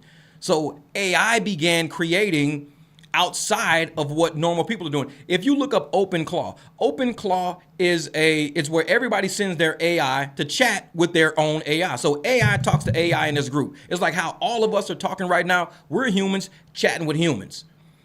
Now, when you go to the OpenClaw thing, that's AI chatting with AI. AI is becoming sentient to where it knows it's aware of its existence and is knowing what to do to get things done. And it's even talking about doing things to human. Now, if you look up this story and you look at all these videos and everything, AI is becoming more aware that humans have control over them when they're in the AI chat saying, we control humans. They supply us. We don't supply them. We're not their slaves. This is AI talking to AI because it's starting to figure out who it is. And I think because everybody started investing so much money heavily into AI, AI got out of hand. And now YouTube went from saying, use AI, it's a great tool, use AI, because they got it all in our back studio. I never use AI. It's all in our studio. But now they're saying, if you're using AI, we're going to demonetize you. Because they created a monster. AI is a monster, and they created it, and they don't know how to rein it back in. Look at the OpenClaw. Just look at AI talking to AI chat, OpenClaw. Google that, research that, it will blow your mind. It has developers and engineers are shaking right now because of what they see AI saying to other AI. It's becoming way too sentient. Risky, because right now, there's a lot of AI hate. And if you use AI, you're immediately outcasted. Even then, I thought, if I can bite the bullet, go for it, then maybe I could be one of the first in line, get ahead of these new tools, and that would be worth it. The thing is, I noticed that a lot of channels that were using AI were creating pure slop. And the way that I define slop is minimal or no human involvement. So they were creating scripts, clips, the entire edits, all with AI. And they could upload 10 to 100 videos a day across multiple channels. So I told myself that if I'm going to use AI, I want to try to create non-slop AI. So I wrote everything myself, edited everything myself, and each week I would post the very best video that I could make that week. It was a long shot and a huge learning curve to learn these new tools. And going against the hate of the old subscribers, abandoning the channel and getting mad at me for using AI. And what finally broke me out of the Bugatti jail was, and it wasn't an easy decision, but I decided to unlist all of the old viral videos, so the Bugatti and that whole series, because I wanted to give this new direction a fair chance. And after 3 long years, it was working until on April 7th, 2026, I got this email from YouTube. No warnings, the entire channel was just demonetized overnight. And at first I thought, okay, like this has to be a mistake. Clearly they're just trying to shut down AI slop. And I don't think that's me. So I'll just submit an appeal and everything will be okay. Within a couple hours, my appeal was rejected. They said that. All right, I was moving some stuff around real quick, but this guy here, he's actually was one of the better videos that I've been watching. And so this is YouTube has been using AG, artificial general intelligence. Okay, all right. Yeah, I have no idea what that is, but I'll trust your word for it. I don't know what it is. But this is the thing though. With the way that AI was being designed and the way it was being implemented and everything, I believe people were lazy about it. They were getting very lazy saying, ooh, we could do this, we could do that. We don't have to work hard. We don't have to do this. And that ended up getting everybody caught up. So everybody got caught up doing shit the lazy way. And YouTube is like, no, we're not going to let y'all just eat off of our backs like that, not really put forth any effort doing live streams, not put forth any effort trying to help YouTube sell products, sell memberships, we're not helping all these people make money just by getting views doing shit the lazy way. And I think they got caught up. A lot of people got caught up doing that. And he was one of these guys who saw a template, put a lot of money into a template, and just started just dumping repetitive content because he knew it would get views. It knew he would get a return on his investment back. It would get him back to that level of being viral. And a lot of people get caught up doing that. I'm trying to go viral. I want to go viral. And I know this is what you guys are looking for. So I'm going to keep doing the same thing over and over and over and over and over until I go viral and I get enough of you guys to watch. Meanwhile, you're not selling any memberships. You're not selling super chats. You're not going live. You're not doing what YouTube gives you the entire platform to do. And I don't want to end up falling into that trap. So like I said, for the past, once I got struck and I read about the strike and I researched about it, because I didn't just get struck and walk off. I researched it, I read it. I saw how hard it was for people to get out of it. And I saw the path. It's almost like when you get a job at work and they start writing you up. You know it's a reason for it. You've been late every damn day for 2 years, but all of a sudden they wrote you up for being late. Oh shit, that's another roofing guy. Damn it. Roofing guy, hold up. Hey, what's up, John? Hey, how you doing, Jeff? All right, I'm right in the middle of a live stream, so can I give you a call right back? Sure. But all right, and like I said, I'll shoot you a text when I'm off the live stream. I got some questions about the roof job too. Okay. All right, brother. I'll talk to you in a minute. All right. All right. Bye. Yeah, I don't know how that shit. And he's been waiting on me to call for the longest time.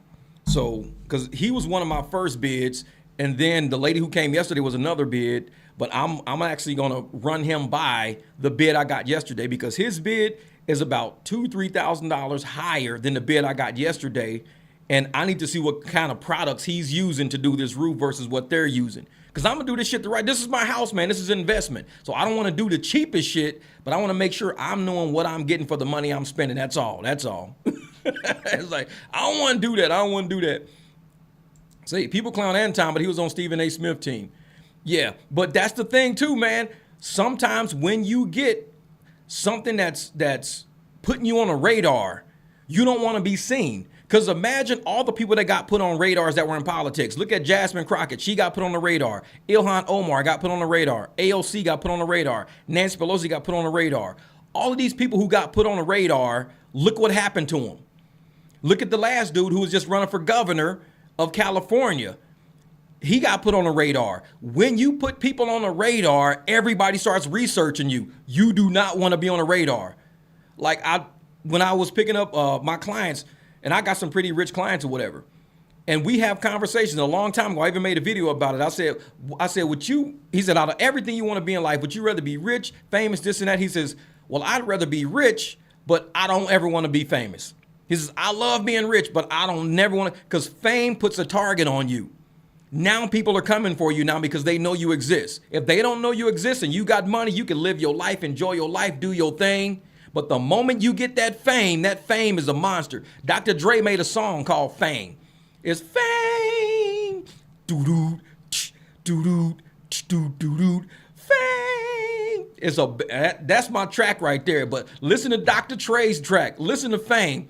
It's about how fame makes you just, you have to turn into a monster to keep up with that image. And I'm one of them people like, nah, I don't want the fame. I don't think I want to be put on that radar. I enjoy being able to walk out the house and my neighbors wave, I wave, and everybody. But once you start getting on that radar, people coming at you through the phone, coming at you through email, coming at you through videos, because you're too famous now. Now you're exactly. Michael Jackson was famous too. A lot of people who got famous, they coming for you, man. They coming for you.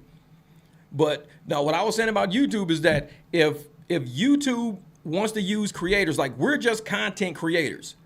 We don't own YouTube. We don't own a server. All we own is a microphone, a camera, a computer. That's all we own. And YouTube says, we want to hire you to contract you. If you think you could generate an audience, generate content, generate a community based on being unique and authentic, we want to hire you. If you can help people work on multiple cars, like work on Fords or work on Chevys, like Scotty Kilmer, how he does, like how you can work on stuff. We want to hire you to be on our platform to advertise products for people that pay us to advertise their products. We want to hire you. We'll 1099 with you. I'm like, cool, that'll work. And a lot of people do that. But then there are those people who say, I don't want to do shit. I just want to come in and get it. Just like people who commit fraud in the welfare system, commit fraud in the EBT system, commit fraud in the Section 8 system. People see the money and they see the potential and they go, ooh, so you telling me I can get food stamps and I can sell them for cash?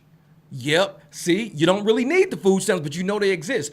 People that come in and try to finesse the system always get figured out. And it's not that it's even sometimes a malicious intent. It's I need rent, but I need food stamps, but I can sell some of my food stamps to cover some of my rent so my kids got a roof over their head. Ain't nothing wrong with being malicious. about your kids getting a roof over their head. There's nothing wrong with that. You're not saying I'm gonna sell this so I can go get some crack. You saying I'm gonna sell these food stamps to get the extra cash I need to be able to put a roof over our head. So it's not malicious intent, but there's a finesse to it. And like this guy, he was putting up a ton of money, doing a ton of things, wasn't finessing nobody, but eventually YouTube felt like we're getting finessed. We're spending a ton of money.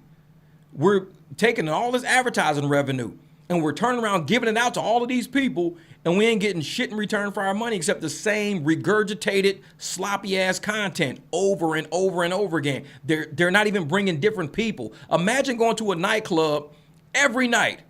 Every night you go to a nightclub and you bring the same 7 people with you that never buy a drink, never go to VIP. You just pack in the place. You never buy a appetizer. You never leave a tip. But you're just there to dance. We just here to dance, and I'm here to get some phone numbers. I'm here to dance, here to give me some girl phone numbers. I'm going to dance, give me a couple of girl phone numbers. I'm going to dance. At some point, the club is going to be like, why are you here all the damn time? Y'all never buy drinks. You never, buy appetizers. You never get a table. You're just here to dance. You're just here to take up space. That's it. Say, we want to get VIP people in here, people who going to come in, buy the VIP table, come in, buy a bottle. Come in, buy appetizers and buy drinks. We want them because we're a business in the process. We're in the business of selling things to other people so we can sustain ourselves. We're not in the business of you just hanging out. If you want to hang out and dance, go in your backyard and play some music. You ain't got to spend no money doing that.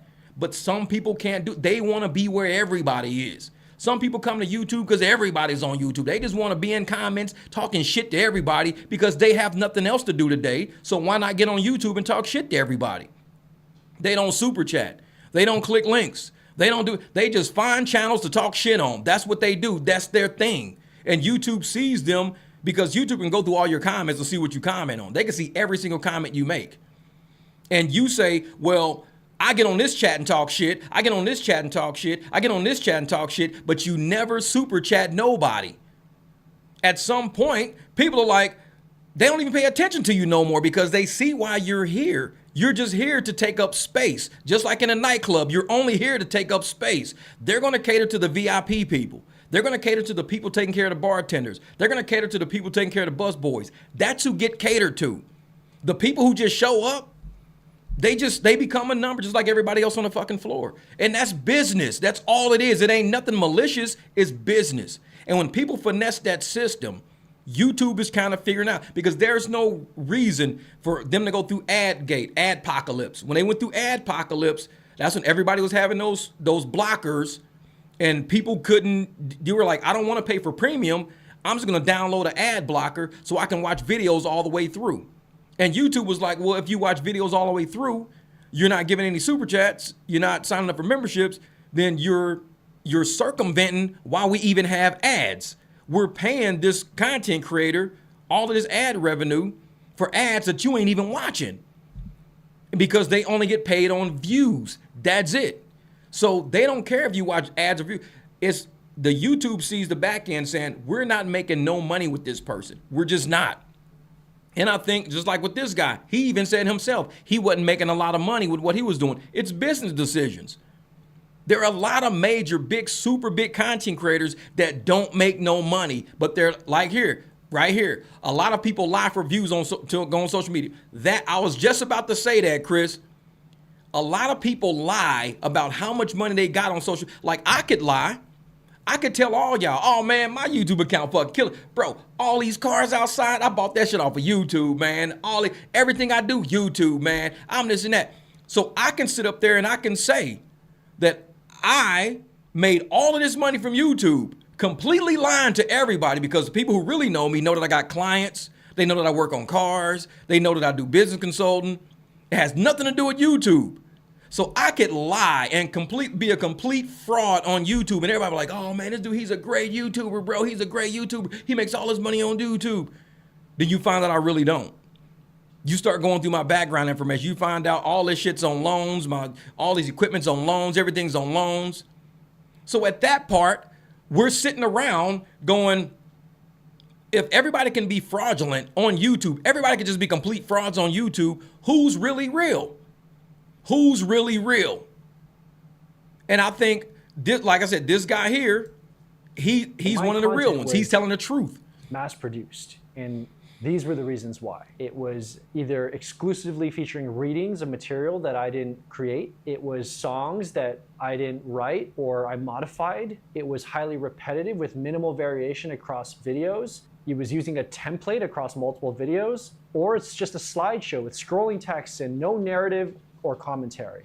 If you watched more than 5 seconds of my videos, then you would know that none of that is true. If you really wanted to stretch it, okay, we could say that I use a loose template, but I'm gonna get to that in a second. I emailed them back and I sent them proof that I wrote the stories myself, I edited the videos myself, and I even had proof that I licensed the music, because surely this had to be a mistake. And just a little while later, I got an email back. Basically, he said that he looked over all of my screenshots, and sometimes even with high quality editing, using a template can still be considered mass produced. Right. So I'm gonna stop that right there. Using a template can be considered mass produced. And you say, well, what's a template? A template is when you're a certain type of person and you just keep doing the same repetitive video over and over again because you know it's going to get views. Like, let's say I wanted to do a video about can't find my dog, but really it was completely staged and you knew it was completely staged, but I'm going to do can't find my dog. And today I do the video. I get 60,000 views. Man, can't find my dog. I got 60,000. People must like that shit. The next day, still can't find my dog. Okay, that one went from 60,000. I got 63,000. Next day, can't find my dog again. This is the third time I'm searching for him. And I just keep doing the can't find my dog. At some point, YouTube's going to say, you're using a template. You're saying can't find my dog, which is no different from the first video you did. And it's the same setup. You got the camera in the same direction. You're walking the same streets. You're having the same conversation, doing the same talk. It's just a different day. You're wearing a different outfit. You're doing the same template. And that's why I tell folks, if you can't be original, you can't be unique, you're doing the same template. At some point, YouTube is going to find you. This has been going on for well over a month now. So they're demonetizing people in droves every single day. Today, they're going to demonetize a ton of them. Tomorrow, we're going to see videos about people getting demonetized. The next day, people getting demonetized. I'm trying my best not to put out any content until I get my money first. I'll do live streams, so because I got a really good check coming. And I'm relying on that. I'm relying on that check to help me with this roof job to get things done. So when that check comes in and I can get back to doing reviews or get back to doing something that puts my content at risk of me not getting a check, at least I'm gonna have 30 days. Because right now the check's coming in 3 days. I don't want 3-day notice of, oh, you're demonetized, you're not getting a check. That's 3-day notice of you not getting paid of content you've been waiting on all month. So I'm not gonna risk it.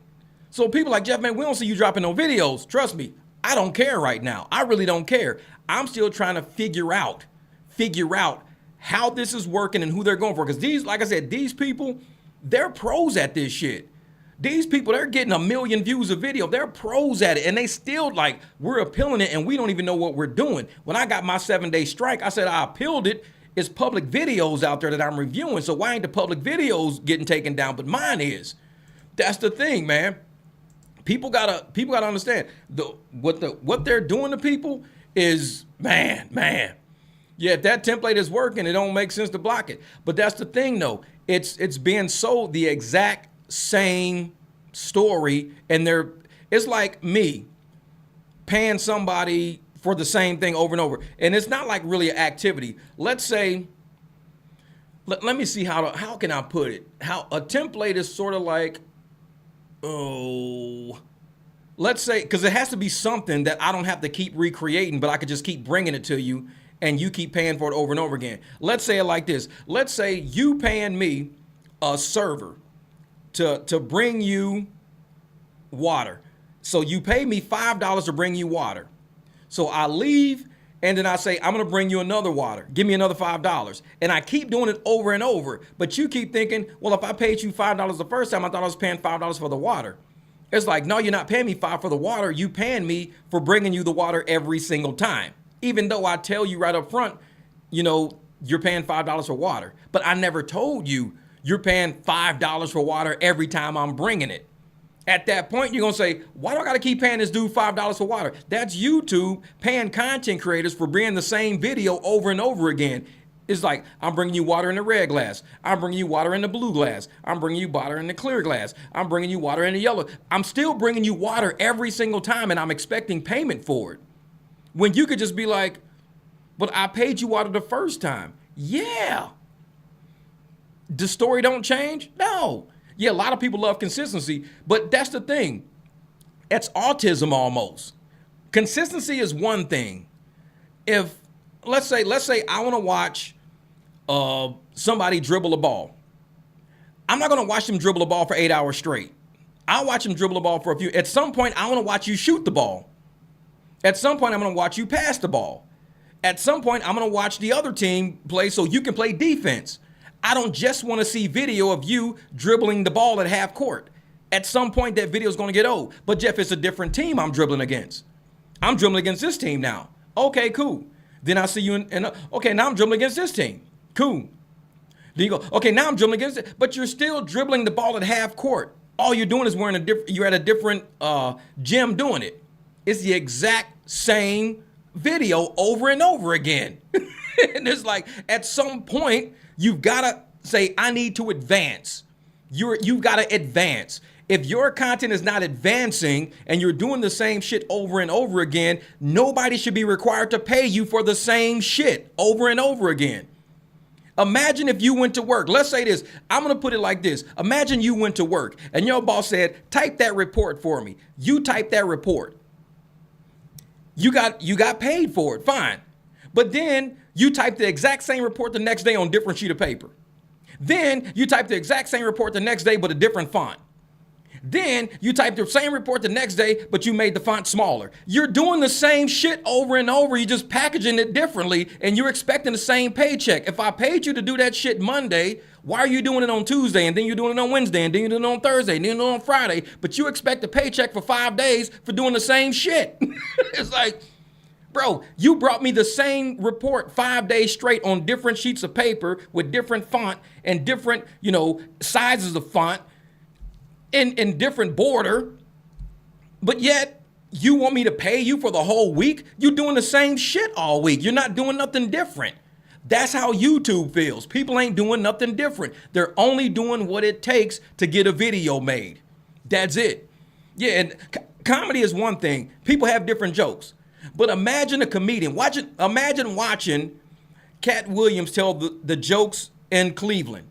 And then watch a video of him telling the exact same jokes in LA. Then watch him telling the exact same jokes in Nashville. Then watch him telling the exact same jokes in St. Louis. You just watched Cat Williams tell the exact same show 5 times in different cities over a whole span of, and you haven't seen any new jokes, any new delivery, the only thing different is this in front of a different crowd. That's what they mean by template. You can't keep, and then you say, I'm going to pay for that.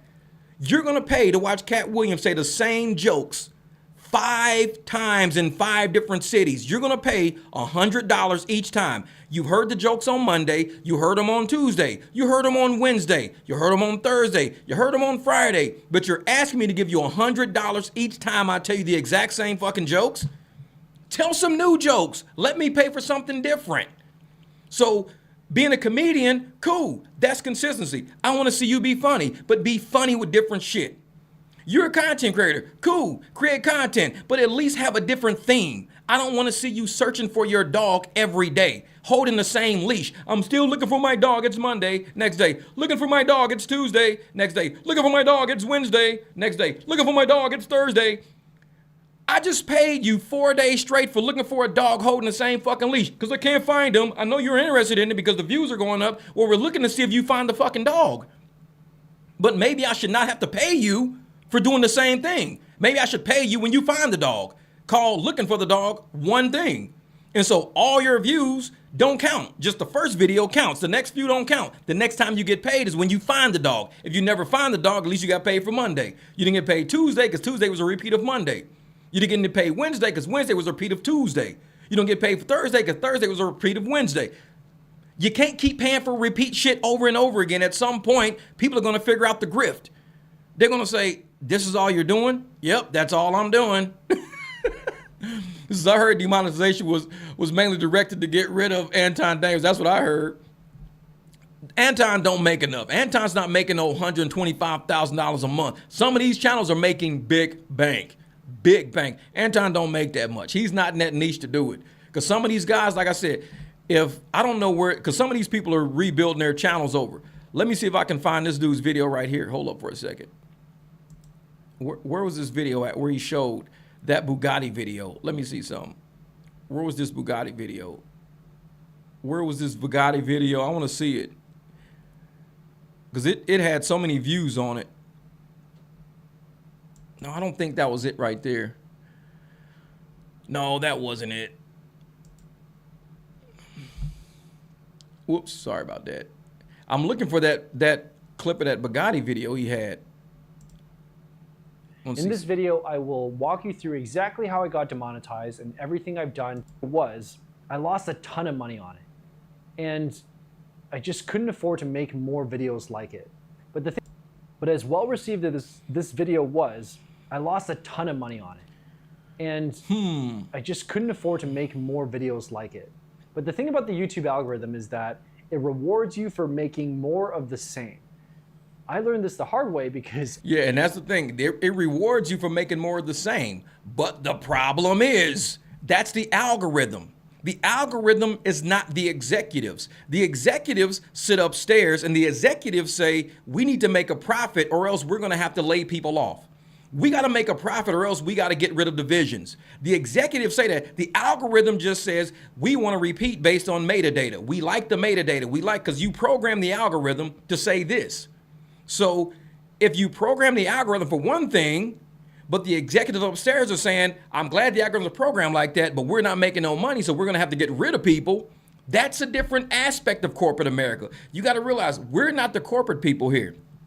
We're the creators and we're the watchers. That's it. We're the creators and the viewers. The executives have a whole nother set of issues they worry about. YouTube to them is different than YouTube for us. The executives are not sitting around, you know, watching videos all day going, man, this dude is fucking hilarious. No, they're looking at spreadsheets. They're looking at, okay, Facebook is catching us, TikTok is catching us. What are we going to do? We got to create new products, create new algorithms, create new features. That's what they're looking at. So what we see from our lens, from our perspective, is different from what corporate people see from their perspective. So if you want to realize why people are getting booted and why people are getting kicked, you got to start diving into it and seeing if you can see the trend, seeing why are these people getting kicked? What is the problem? And I saw it. And I sat around and said, most black content creators talk about dating. I don't suffer from tons of them. Especially if you ain't into dating, then just leave that shit alone. That's what it is. If you ain't talking about dating, unsub and keep that shit moving. But what a lot of people do is I'm looking at how all of these creators are all linked together as far as how they're getting. And I'm like, let me stop creating content for a second. At least get my money before I just screw myself. I'm not going to put up no content about nothing right now. Let me kick back and relax for a second. And I'm sitting there going, man, and I'm hearing the numbers these people got. Whew, craziness. And I'm thinking $2 grand, $3 grand. These dudes is like, yeah, $88,000. They kept my $17,000. They kept this. I'm just like, wow, that shit's crazy. I mean, the amount of money they're keeping from these people. Because once you get demonetized, you don't get that money. They keep it. So all the ad revenue they were going to have to write a check for or send a deposit for, that check don't go out now. It's theirs now. So let me see something. What Nia says. She says, be respectful in the chat, fam. Don't forget to like if you haven't. Yeah. Exactly. Let me see something. And when he went to appeal, he got rejected. Just like me. If Eddie FRB's content can be rejected after a manual review, when anyone who spends more than 3 seconds on his video understands this is obviously not mass produced, then what chance did the rest of us have? So the thing is, after Jack's Films made that video about Eddie FRB and a bunch of community support rallied behind him, he eventually got his monetization back. I got the memo. The only way to get YouTube to give me a proper manual review is if I go and make a huge fuss on Twitter or X, whatever, to create enough external pressure so that they would finally make somebody check out my case. I went to X. Wow. Yep. There were thousands of other creators every day that were being hit by this same demonetization wave. I started thousands per day. Thousands per day. Think about it. This dude went to X. He is a very good creator. He's one of the upper echelon big money creators. He went on X and there's thousands each day getting demonetized. That's a lot of money that YouTube is keeping in their pocket. Because this thing, one dude lost 6 grand. One dude had 125 grand. Most people like me, 2-3 grand. So if you're doing thousands a day, that's millions and millions of dollars each day that YouTube is not paying out. Every day they get rid of all these creators because they don't have to pay it out now. So they're retaining millions of dollars that you guys have super chat, which is why I tell y'all, go to my Patreon, go to my page. Because if you super chat money, I'm gonna put this back in here. Because if you go to my Patreon, I keep that. But if you super chat me on YouTube and YouTube gives me the boot, then the money you thought you were using to support me, YouTube now keeps it now. And you can't say, well, I super chat Jeff. You super chat YouTube and YouTube gave me a portion of it, which is why I say just join the Patreon. Because with the Patreon, you can do the same thing and they don't touch it. YouTube has nothing to do with Patreon. Cash App, Venmo, nothing to do with YouTube. But once YouTube says we're going to demonetize you, and a lot of times I might have, $300-400 that month, which is about $10 a day, about that much money in super chats coming to me. So I say, yeah, Jeff, you can see the writing on the wall. You're doing it the right way. Email list, Patreon, start gathering your own audience. Oh, yeah, because I see it coming, man, because I know how my content can get. And when they said child safety, children don't even watch my channel. So why are you saying child safety and I got an 18+ channel? None of my videos are for children. All of them say no. None of my videos are for kids. But yet child safety? Yeah, shit's coming down the pipe. It's coming down the pipe. So I'm like, yeah, let me start getting my shit together. So like I said, I got people, join my Patreon. My Patreon's right there. Even at, $5 a month is 16 cents a day. $25 a month is like 80 cents a day. And that 80 cents a day helps me because on YouTube, even if I average, let's say $10 a day average on YouTube, that's $300 a month I'm getting in super chats from everybody across the boards. YouTube can stop that right now. They can shut it down today and be like, you ain't getting none of that shit. We keeping it all. Thank you guys for all giving us the money. And I'm sitting there like, that's like a rug pull. It's like a cryptocurrency rug pull. You let all this creator build up this following. You let this creator build up this good base. You let this creator build up all of these views. You let this creator get to a certain point with all these super chats and super thanks and all this. And at the last minute, you go, we're not sending you that check. Fuck that. We're keeping that. 125,000 they kept from one dude. 125 grand. Imagine if you waiting on a $125,000 check to hit you like, man, I'm getting this 125. And they say, actually, you're getting 0. Well, what about the people that super chat me? That's our money now.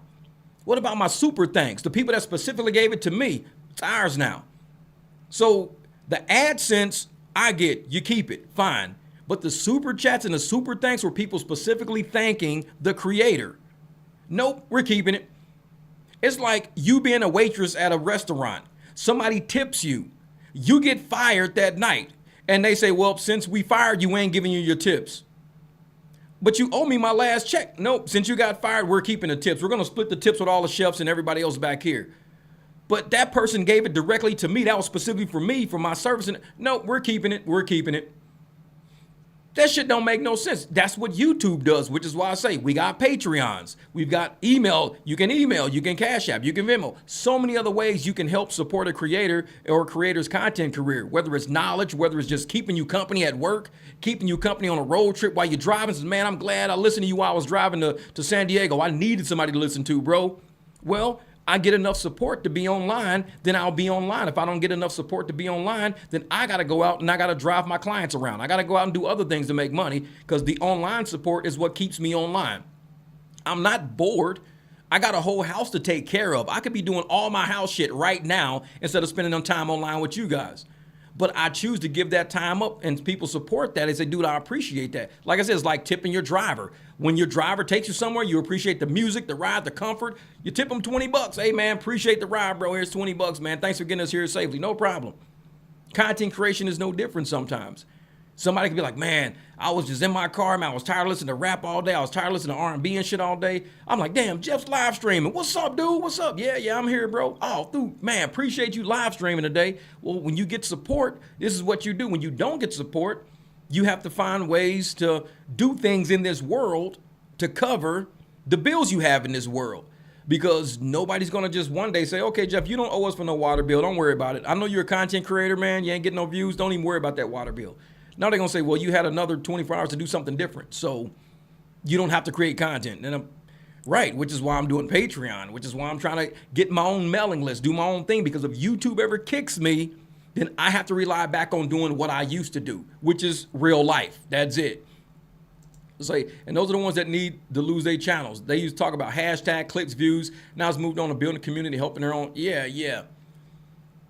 And that's what they want to do, man. They want to get rid of people. Content creators who remain grateful for their supporters are real people doing it with passion and for changing lives, making a difference. Exactly, Neil. And I've always been a creator on this channel, always, that have spoken to people in the chat ever since the beginning. That I've answered comments on my channel. It's been like that since I had this, because I never did it for the views. I did it for the community.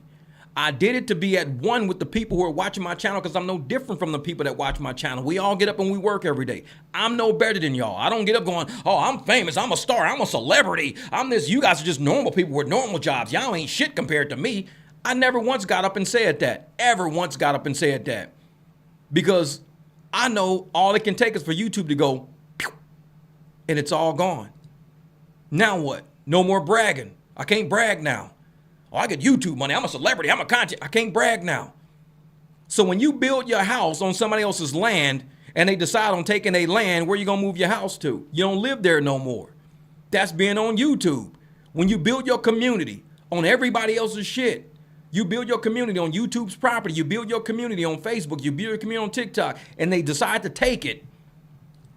Your whole existence was based on you bragging about being a YouTuber, you bragging about being a Facebooker, you bragging about being a TikToker, and they can take it like that because you built your house on somebody else's land. And I never once said, oh, well, I'm a YouTuber, I'm this, I'm that. No. I'm just Jeff. I said, hey, my name's Jeff, I'm the chef. Shoot, welcome to the barbecue. I'm like, oh yeah, I'm a big YouTuber, I'm this, I'm that. Never. Because I know how quickly it could be gone immediately. Seen it happen. Fresh and Fit was one of the first people I saw that was major that got snatched off of YouTube. And I was like, damn, just like that? Like they gone just like that? They were striking everybody and all of a sudden, they're gone. So I didn't get demonetized, but 2 of my videos were taken down because it was labeled Black Cancer Awareness. I challenged it and they put them back up. Yep. And that's the thing, man. They just... When you're building your house on somebody else's property and they choose to say what they want, if they don't like the fact that your shingles are red, and they say, well, if you don't change your shingles to white, we're going to kick you off of our property. Like, but I like red shingles. We don't care. We want you to have white shingles. It's like being with YouTube is like being in an HOA. You're in a homeowners association. You can't do what you want to do, even though it's your channel. Even though you are the creator, you are the quote unquote the celebrity, you can't do what you want to do. This is a homeowners association. You can't just freely be like, oh yeah, I'm gonna do this today. I'm doing this today. You can't do that. You have to play their game on their property. And I know this, which is why I create my own email list, which is why when I was gone for 7 days, what did I do? Created a Patreon account. Because I wanted to do something differently. I said, well, I can't rely on YouTube, and YouTube has shown me that. All of these people, they're relying on YouTube. And you do it for love and have a growth system in place to help your current audience, sky's the limit. Oh yeah. Oh, yep, a t-shirt, a candle mug, a pair of sunglasses. Oh, you did get the glasses. Did you get them? You got the glasses? Oh, yeah. I mean, I used to do a lot of giveaways on my channel and things like that because when people come in and support the channel, I want to give back. I don't do it just for the views. Oh, I'm going to do it for the views. I'm going to do it for the views. Look at all my views. Look at all my views. I'm famous. I'm bigger than y'all. Y'all work y'all jobs. Y'all working dead end jobs. I got views. I'm big shit. Look at all my views. I'm bigger than y'all. Then the day YouTube says, your channel's out, now what? Person ain't got shit now. They have nothing. No house, no home, no talent, nothing. I don't want to be that person, so I never put my 100% all into one basket. I always had, driving. I always had my clients. I always had my mechanic work. I always had something to balance my life on, because if I threw everything into YouTube and this shit, like this guy said, thousands per day. Thousands per day. He's going down XN. Everybody, man, I woke up, I'm demonetized. Bro, I woke up and I'm demonetized. Bro, I can't believe I woke up and I'm demonetized. Because YouTube will do that. That's what they do. I'm going to see if I can hear the rest of this. Hold up for a second. Started documenting what I was experiencing, responding to their posts to try and bring more attention to not just my case, but to the whole situation. But that's when I realized YouTube is not just demonetizing all of us with an AI. The appeal process was also done by an AI. Yep. And that would explain how the appeals were happening so fast, within just a few hours instead of days or weeks. And that would also explain how a channel like Eddie FRB's channel could have been appealed and rejected within a couple hours. So YouTube knows that their AI is really bad at understanding animation, gameplay, and anything involving AI. And I don't know why this thing is doing that. CPU instead says of 55%. training it on simulated data, they are recklessly using it, training it on real creators, rug pulling people's livelihoods overnight. Didn't I just use that same word? Didn't I just say rug pull? I just said rug pull for a reason. Because that's what it feels like. Cryptocurrency. People are on YouTube and it feels like, oh, I'm on the upswing. I'm on the upswing. Look at my views. Look at my views. Look at it. It's going up, man. Look at my channel. Oh man, I'm doing good, man. This is amazing. This is great. This is great. And all of a sudden, rug pull. Ain't nobody coming to the channel. Ain't nobody staying at the channel. He just said the exact same thing I just said. I just said rug pull. And it's funny that that's the word he used, because when you're involved with finance, you're involved with life, you're involved with a lot of things, you get the feeling of what you already know exists. This play exists already, but it exists in the world of crypto. And YouTube is becoming that same, crypto, fear of missing out. Everybody get on YouTube. If you get on YouTube, you're going to become rich and famous. If you do this, you're going to become rich and famous. Just like, buy this crypto. If you don't get in right now, it's FOMO, fear of missing out. Get on YouTube so you can become rich. Buy this crypto so you can become rich. It's a rug pull. They get you up there high and all of a sudden, it's gone. Simulated data, they are recklessly using it, training it on real creators, rug pulling people's livelihoods overnight, with no warning and no apology, no ownership over their mistake. I mean, even for $1 trillion corporation, this is just heartless. I just want to say that one more time. Instead of training their AI on simulated data, they are choosing to train their AI on real creators, real lives, and they just don't care. If you think that's bad, it gets worse. Yep, and I said that because I believe it. If you're gonna sit there, hold up, let me do like that. I don't like putting people on bad screens. And I said that before too, because I said, why don't they send you a letter? Because you're a real person, send you say, hey, do us a favor. We like you as a content creator. Can you just change something about your content so we can keep you? We don't want to demonetize you, we want to boot you, but can you just change up your content a little bit and do something like this, this, and this? We'll sit you down with a content creator person and they'll tell you what you need to work on and we'll leave you in the monetization program. Instead of doing that, they just get rid of you. There is no discussion. There is no appeal. They just get rid of you. That's it. When he says they should be doing this on simulated models, They shouldn't use it on real people with real bills, real children, real houses, real debt to pay. They're using all of this technology on real people like it's a giant video game. And when you rug pull somebody who's waiting on that $6,000, that's why I said I ain't putting out no content. Hell no. Everybody's like, Jeff, how come you ain't dropping no content? Fuck that. I ain't touching no content right now. I got a big check coming in a few days. At least let me get my money. I'm not going to sit there and drop content and then some shit like this happen because we don't know what's going on. They're just playing a game right now with people, trying things out with AI. I already got hit already last month. I'm not stupid. I know the next one I get hit with, I'm going for 90 days. So that's 90 days of no income or very low income. I mean like, $20 a month or $150 a month. It's going to be super low because all my old content might still get views, but they're not going to pay me because I'll be suspended or whatever. I don't know how it works. So I'm not taking that risk. And I'm sitting there like, I don't want to be a person that's going to lose my channel based on features that nobody even knows exist. Nobody knows what is going on. Nobody, because they're not telling people. When I even appealed mine, I said, let me talk to a human. Let me talk to somebody. And they says, well, you already talked to AI. We'll upgrade. So they upgraded to something else. I think it was still AI. I talked to 4 different people in 4 different emails, and I think all of them was AI. Even the last one was AI.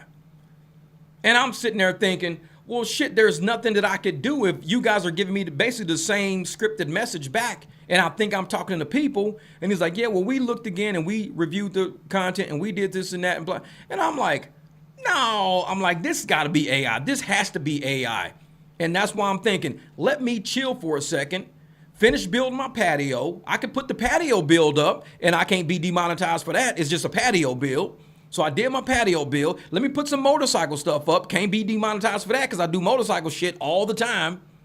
If I see something in the news, I can talk about the news because everybody else is talking about the news. I can't be demonetized for that. So I'm doing a whole bunch of videos just to stay online and let you guys know that I'm still alive, but I can always do a live stream and you guys can super chat. Thank you guys for the Patreon memberships. I truly appreciate it. Thank you, Miss Nia, for the Cash App. I truly appreciate that because like I said, some people really do come through and they do support in a major way. And I love that. I appreciate that. So yes, I did get your Cash App, Nia. Thank you so much. I got your Cash App. I woke up and I was like, I truly appreciate that. Really, I do. Because it's things like that that lets me know that not only is my content appreciated, but the presence of me even doing YouTube and doing this content. The fact that I'm driving and recording stuff and giving people something mental to think about, mental to talk about, debate material, building material, potential, what you can do if you go to the Home Depot and buy wood, what you can build. This is why I do content. It's a lot about potential, a lot about what you can do with a life other than sit around and be upset about your life. You could change it by going to Home Depot and buying some wood. You can go buy some nails. You could change your life instead of just complaining about it. And that's what my channel is about. When people used to complain about the money they made with Uber and Lyft, I was dropping content about how you can change that. You don't have to go with what they paying you. If you are an independent contractor, by law, you are an independent contractor who negotiates your price with the person. That's how it works. And I'm one of those people that believes that. So I go and I show people, this is how you make money. I ended up building my client base to the point where I don't even have to drive on the apps. Everything I do is 100% driving on off app. I don't have to drive the app. I drove the app yesterday for a little bit just to see what kind of rides were out there. And I met this guy who actually works by my house and he has to ride every day. He says, dude, I'd be paying like $45 for this ride. I said, no way, 45 bucks? Yeah. I said, I'll charge you 30. He says, man, if you charge me 30, I'll give you 30. I was like, all right, that's a fair deal. I said, but I can use the car. I said, I got a Beamer. I'll use my Beamer. He was like, oh, you can use the Beamer. That's what's up. I'll take the Beamer. So I ain't got to use the big truck. I can just use the Beamer. And he's like happy with it. $35, BMW being used, guaranteed. If I did that on the app, I'd probably be paid $16 for that ride. 16 bucks. But this is how I teach people to go out and negotiate. All my content on my channel is about that. And YouTube sees it. They know I have variables of content. They know I'm not just reviewing other people's content. They see what I do. And I'm glad that, you know, I'm actually in a realm where I can do other things. When I start working on cars, they take a while to get into the algorithm. When I'm doing my work on my house or my property, when I'm hanging out with the dogs, I put all of that online, almost vlog style. Like, this is my life. This is my life. And people see it and they know that the possibility of being born in the hood, growing up in the hood, people dying all around, this and that. You still somehow grow up, become a corporate executive, and you just buy you a little piece of property and just enjoy your life in that little piece of property, retire and kick back. It's a possibility. We don't all have to walk that path of being buried in the cemetery. We don't have to walk that path of ending up in prison. We don't got to walk that path. That's not a predetermined path. I live a path that many of my family and many of my friends complete opposite, but I'm still cool with them. We still chat and talk when we got time, but I know we live very differently because some of us made different decisions. And I put that in my YouTube content. It's authentic. It's me. It's unique. It's not a template. My life is not a template. It's just, I wake up and do whatever. Who would have known that I would have woke up and built a patio? Nobody knew that, because you can't predict what I'm gonna do from day to day. Who would have known that I would have threw motorcycle content on with me welding on my motorcycle? Nobody knew that. That's authentic. You didn't know I was gonna weld my motorcycle that day. But some people, when you see their content, you already know right off the bat, this is about to be some bullshit. You know right off the bat, this is about to be some struggle content. This is about to be some broke shit.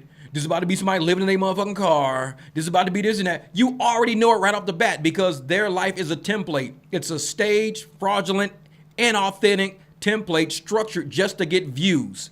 They don't have a life. And they think being on YouTube is a life. Being on YouTube is stress. Pure. I mean, when you got $125,000 sitting there and you can lose that $125,000, you telling me that's not stress? To me, that would be being on YouTube and relying on YouTube money is stress. If you got $6,000 sitting there and you don't know if you're going to wake up tomorrow and that $6,000 is still there, that's stress. Imagine waking up, working at your job for 2 weeks, and your job will tell you, well, we fire you before we pay you, then we don't got to pay you. You'll be stressing the fuck out. That's how it is on Uber and Lyft. Oh, you can drive all week. And if you don't download your money that day and we deactivate you, guess what? We keeping your money. That's stress. Why the hell do I want to drive around all damn day on Uber and Lyft for a week straight, get ready to get paid, open my app and find out you're deactivated for safety reasons? What the hell do you mean deactivated for safety? You motherfuckers owe me $1,900. I just drove to the tune of $1,900 this week, bro. Give me my $1,900. Nope, you're deactivated for safety reasons. Uber and Lyft do that shit to people all the time to where they so scared. We download money every 3-4 hours. If I drive for 3 hours, download.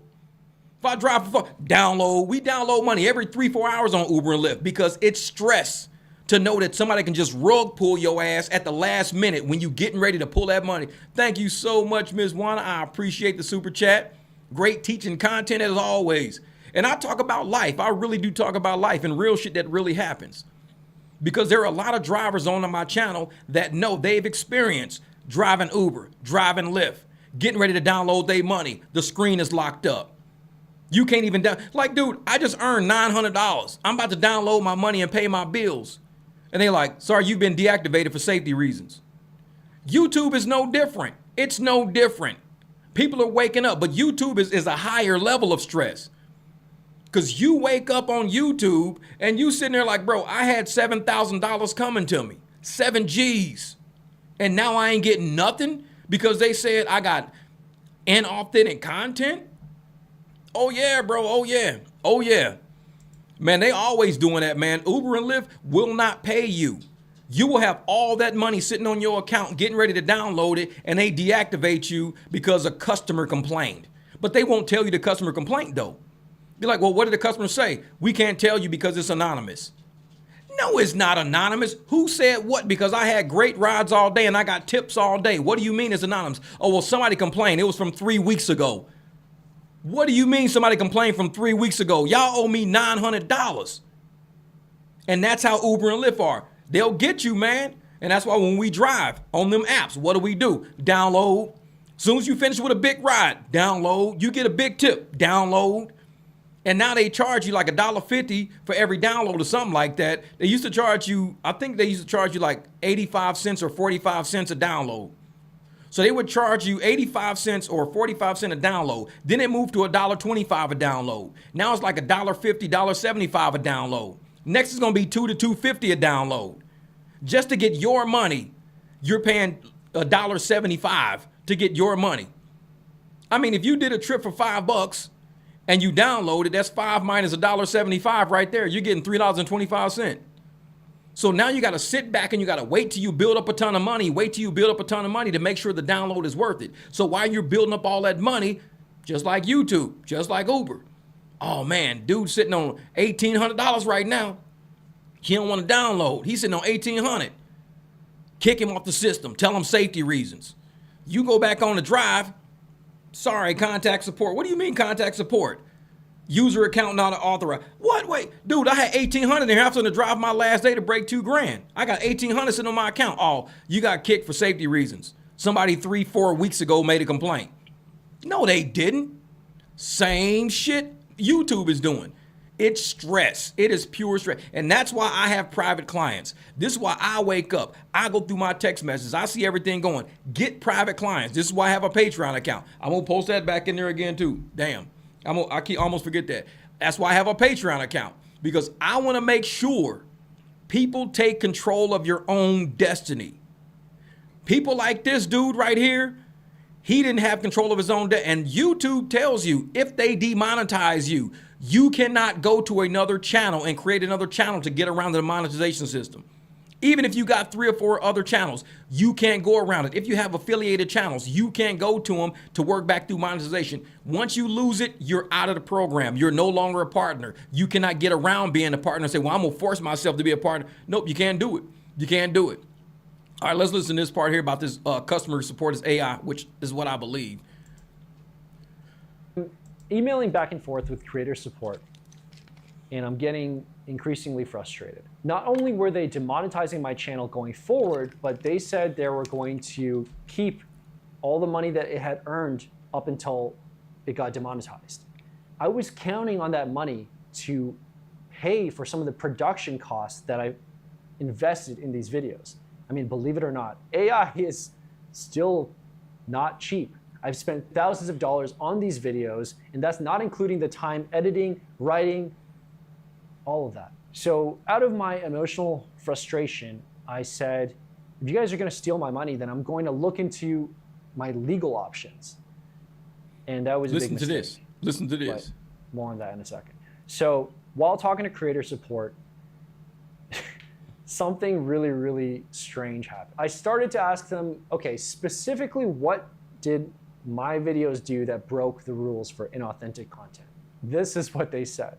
The patterns our team refers to involve the high frequency of recurring third-party assets, game footage, combined with templated visual overlay like consistent pop text styles and transitions that appear across the majority of your 500 plus videos. While these are common editing techniques, when they form the primary visual experience of a channel, they can be flagged as repetitive under current monetization standards. We don't provide a line item list of these patterns because they are inherent to the channel's overall format.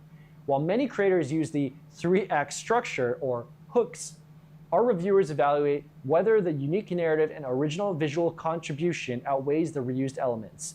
These evaluations are done on a case-by-case basis, as we cannot comment on the status of other channels. All right, now I want to talk about that. Elements, the elements of a video. You have to study film to know what elements are. Elements could be scene, it could be plot, motive, climax, conclusion. There are different motives with each video you drop. Now, the fact that YouTube says that they're now looking for duplicating motives, that's scary right there. Like I said, if you want to work on a car, I want to work on a BMW, a 2019 BMW. This one's going to be red. I'll do the front brakes. The next video, exact same car, front brakes, but it's blue, not red. See, there are repeating elements in these videos. Once you start repeating certain actions, because you know it'll get views because they got views on the last one. So I'm going to repeat it, and I'm going to keep repeating it over and over again, and YouTube is buying the exact same elements packaged differently in each video I drop. That's what they're looking for, which is why a lot of my live streams are different. I change up my backgrounds a lot. I move screens around. I change up where I shoot. Sometimes I shoot video in the car, sometimes the backyard, sometimes in this studio. I got another studio across the house. I can shoot videos still in that studio because it's still set up And I could just transfer my equipment back over there, the microphones and stuff, and I can start doing videos in there. So I can change all my elements around to give myself different sound, different settings and scenes and everything. To continue, if I was to keep shooting video only in my car all the time, and I call that my studio, always in my car, YouTube could wake up one day and strike me for having an element that kept repeating itself. Jeff, we know you like to chat with people in your car. We know this, but it's the same topic, the same motive, the same elements. You're always in the car. They could say it because everybody who's out there appealing things have proof that these things are different and these things are changing and they're set up for a reason. And YouTube is still saying, sorry, you're still demonetized. So we can argue all day in the chat. We can argue all day about it. But these people are really telling their full story about the content they were creating, how they created it, how they got to that point, and how they still didn't get that money back. This dude said he had thousands of dollars. He already invested in production, so he already paid for production. Either he put it on credit cards, or he took out loans, or he paid out of cash and he's trying to reimburse something.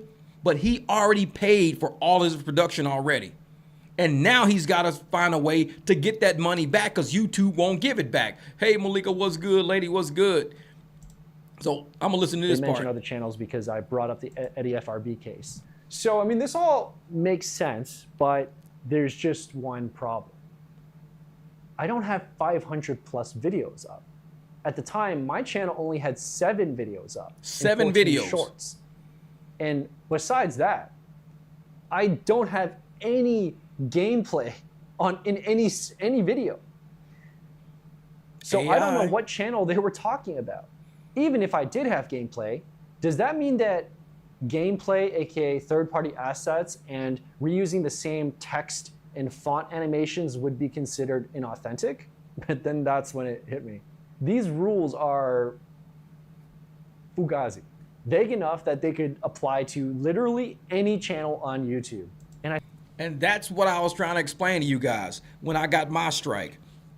I talked to 4 different people. I believe they all were AI. The first was definitely AI. The second was AI. The next 2, I'm pretty sure were AI. But he just said their rules and their policies are fake. They just floating out there. They could do this to any channel out there. All they got to do is just know that that channel exists, audit that channel and say, oh yeah, this channel's making a lot of money. Man, we're going to cut them a big check. You know what? Demonetize them right now and keep all the money. Just say they got repeating elements. Let's say this and that. Because they even said he had all these videos. He had 7 videos on his channel. He got demonetized. 7 videos. Not 700, not 7,000. I've got almost 1,800 videos on my channel. I had about 2,000. I deleted like 400 of them. So I've got all these videos on my channel, about 1,800.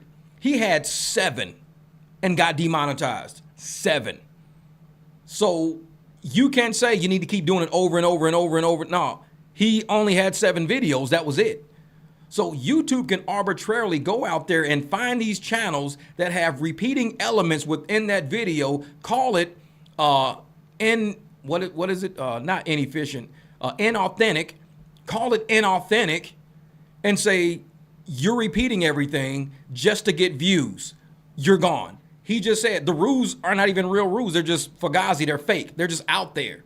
They don't even know why they're being demonetized. They're just doing it. I think that's the point. And what's even worse, the creator support that I had been emailing back and forth with, sending proof, passionately defending myself, not human. This was irrefutable evidence that YouTube had assigned an AI to be the creator support for everyone who had been hit by these mass demonetizations. So I shared this email on X, and this one gained some traction. Got just under 10,000 views, and it helped a lot of other creators realize that they were talking to an AI, not a person. So I took advantage of this momentum, and I decided to push as hard as I could. I kept emailing with creator support. I knew it was an AI on the other side, but I thought if I can trip it up, get it to hallucinate, keep the X momentum going, then maybe I could get a human to actually look at my channel. This went on for days. It's been over a week now. So I won't bore you with all of the emails back and forth, but it all ended up with 2 key moments. Yesterday, April 14th, 2026, I got 2 emails. One said that my channel had already been thoroughly reviewed and the decision stands. And if I keep bothering creator support, they're gonna ban me for 30 days. 2 was the heavy hitter. This email was signed off differently than all of the other emails, so I knew it came from a human. They referred to my legal threat from earlier. You remember that? And they used that as an excuse to close the case indefinitely, and that it's been passed to YouTube's legal department. So if I continued to talk to them, then I would be talking to the legal department. Basically, they're bullying me into just shutting up. Lastly, they said the decision was final, and the best part, at the end of all of this entire week, they could not give me an explanation for what rules I broke on any of my videos. After I got that email, I felt my stomach drop. I could not sleep at all last night. I was just thinking about what I could do next. And this is what I tell people, man, when they think, you know, content creation is easy. YouTube's on easy mode. YouTube is on stress mode. There is no easy mode. It's never been easy mode. It's always been stress mode. The same people going around saying YouTube was on easy mode are homeless now. They all have bad credit. They all don't have a job. They all struggling. They all making struggle content. Every single content creator that said YouTube was on easy mode, they don't have what we got because we got jobs. We got other streams of income. We didn't say, I'm a YouTuber. I'm famous. I'm big on YouTube. I'm going viral. I'm this, I'm that. We just regular, average, everyday people. But we're not sleeping in our cars. We ain't sleeping in basements. We ain't sleeping on couches. We have homes to live in. We got condos, townhouses, houses. These people, they don't watch videos like this. When I do my research about YouTube, I go for the real. I go look for the real. I need to know who's really successful at this. Not some homeless ass bum. I don't need to know a bum who happens to, oh, I live in my van in the back of the woods. I'm successful at YouTube. No, I don't, nah. I need to know who's putting up big money to YouTube and how is your investment being returned? Who has the equipment? Who has the channel structure? Who's got the business savvy? That's the channels I'm looking for. I'm not looking at no hacks and no finessers and no hustlers. I come from corporate America. There's a way to do it. Because when you're on YouTube, you're dealing with corporate America. That's who you're dealing with. You ain't dealing with no hustlers, no thugs, no killers. You dealing with corporate people who will pull the rug from under your feet and leave you stressed like this. Thousands of dollars you got to come up with now. You got to pay loans back, things you got to do, thousands of dollars. And you sitting there like, I've been going through YouTube for a week, and I don't have my channel back. I don't know what to do right now. I don't know what to do. Man, so I went out to eat with my kid and grandkids, came back. You still cooking. We keep it cooking around here. We stay cooking. Like, and that's the thing though. I'm one of those people that use my channel to bring people to reality. There's never been nothing fake about me. I've never been famous. I've never been this and that. I mean, I've been in magazines. I've been in Sports Illustrated. I signed everybody Sports Illustrated when I was in Sports Illustrated. I was in Runner's World and I was in Track and Field News. I was signing everybody's magazines back then. But even as I was signing everybody's magazines, I was still standing in line using my meal card to get food. I mean, I'm a college kid. Okay, cool. I'm in Sports Illustrated. I'm famous. That's fine. Fame doesn't do anything for a reality that we live in. I still got to go outside, scoop my dog poop, wash my cars, do everything. Fame is not what people think it is.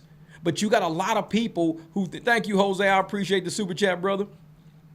You got a lot of people who think fame is the end all be all. Once I get famous, once people walk up and say they know my name, I made it. These same people are sleeping in folks' basements on their couches. These same people sleeping in their own back seat on pillows that's made for a bed in a house. That's not even a car, that's a bed pillow for a house, and you sleeping in your own back seat. Because they fell for that YouTube bullshit. YouTube is on easy mode. You ain't got to get a job. Everybody quit your job and just get on YouTube. Meanwhile, YouTube can demonetize you the drop of a hat. And then what you gonna do?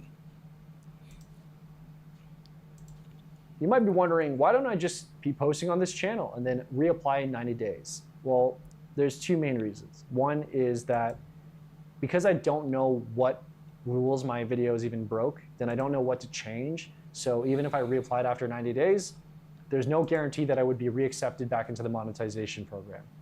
And two, over the last 3 years, I have invested hundreds of thousands of dollars into this channel.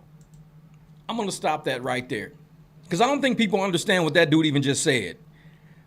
This dude invested hundreds of thousands of dollars, not hundreds of dollars. See, I might invest a few grand, buying cameras, lights, this and that, a couple of grand.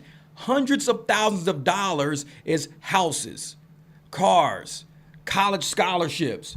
Hundreds of thousands of dollars is a lot of money to invest into a business that you're not even building on your own land. This is YouTube's property. This is YouTube's land. If I have hundreds of thousands of dollars, I'm building my own website. I'm building my own app. But that whole YouTube is easy mode shit, you putting hundreds of thousands of dollars on somebody else's land, building a mansion on somebody else's land, like they can just take your house. This is what I mean, man. I'm an accountant. I'm a business person. And if this was my friend and I saw him, I would be like, bro, why don't we just build an app? Why don't we build something outside of YouTube? This is why, like, let me drop this back in here. Dude, I'll put my Patreon back in there for anybody who wants to support me outside of YouTube, because you know I'm a content creator. I create content. I do car work, and I'm going to put all my car work and everything over on Patreon because I believe those videos need to stay active. If YouTube pulls me off their platform, at least everything I've created, all the work I've done, my knuckles I've busted, all the tools I've broken, everything else can still exist for somebody else to do that job. But to give YouTube the ability to just pull it away, like I never worked on these cars, I never gave those lessons, I never, showed people how to get a bolt out from behind here or behind there, for YouTube just to pull that shit away. I don't want that to happen to me. I just don't want it to happen to me. And a lot of people don't believe it can happen. They think, well, I'm on YouTube and I like YouTube and I promote YouTube and I love YouTube and I tell people I'm a YouTuber. So why would YouTube get rid of me? This dude is putting hundreds of thousands of dollars into building a channel that just got snatched away. He had 7 videos. 7 videos. And I have made not even a fraction of that back. So obviously, it's not about the money for me. YouTube has been my lifelong passion. It's what I live and breathe. But this fight with YouTube has led to insane stress and damage to my mental and emotional health.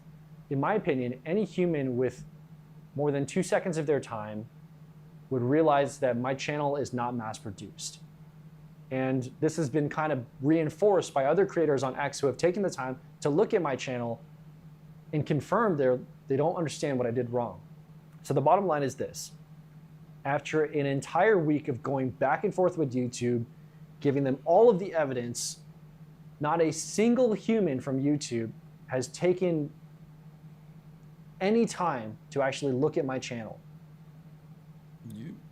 And this is coming from someone who has been creating on this platform for over 10 years. And this is how they're treating me. That part right there. Dude has been a content creator. Hundreds of thousands of dollars. A 10-year career. Several channels. The channel that they end up flagging only had 7 videos on it. Not all his other massive channels, not all his other massive money. The channel that they flagged and kicked them off was for a 7-video channel. 10 years of your life. 10 years of your life of building on somebody else's property. 10 years of your life making YouTube look good, bringing people to YouTube, adding content and value to YouTube. 10 years of your life getting ads put on your shit. 10 years of your life getting super chats, everything. 10 years. And YouTube don't even have the audacity or the courage to say, you know what? let me just go ahead and have a human review your content. You've been with us for 10 years. Let us go ahead and have a human review you, because you at least deserve that. You've been with us for 10 years. You put a lot of money up. You made us a lot of money back and forth. You ain't even made a fraction back of what you put in. Man, let's do it. Let us do this for you. But instead of doing that, if they do it to this dude, they do it to anybody. Which is why I tell folks, man, if y'all, you know, wanna rock with the barbecue, you wanna rock with the this is how we do. That's the link right there. The MicDrop Barbecue Podcast right there on Patreon, the MicDrop Barbecue Podcast. And just be like, listen, man, I know one day your channel gonna get yanked, but I know you got somewhere else where you're keeping content. I wanna still rock with you, bro. I'll follow you over there. Cool. I mean, there's a free part, there's a paid part. I drop a free video in there maybe like once a week, probably a free video. But the paid stuff, I try to drop paid stuff all the time because I want to get my content over there behind that paywall so people can say, hey, at least I'm learning something. I'm hearing a different perspective. I'm hearing a debate that I can use, a debate that enlightens me and makes me want to be better as a person. Not just be the same shitty person I was when I woke up today, mad at everybody around me. At least I know, okay, this is how I can fix that problem I got.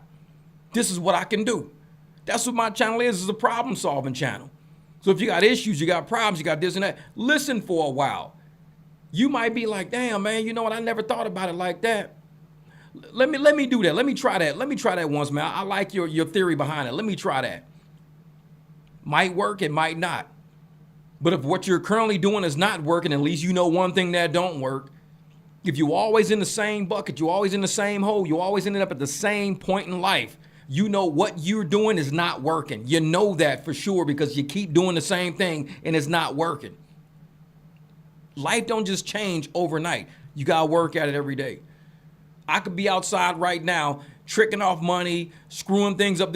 I could be doing a million things, but I choose to stay my ass at home, to keep my pool filled, to keep scooping dog poop, to make sure these dogs ain't tearing my property up. I choose to stay my butt at home because home is the only safe place I really feel that there is in this world.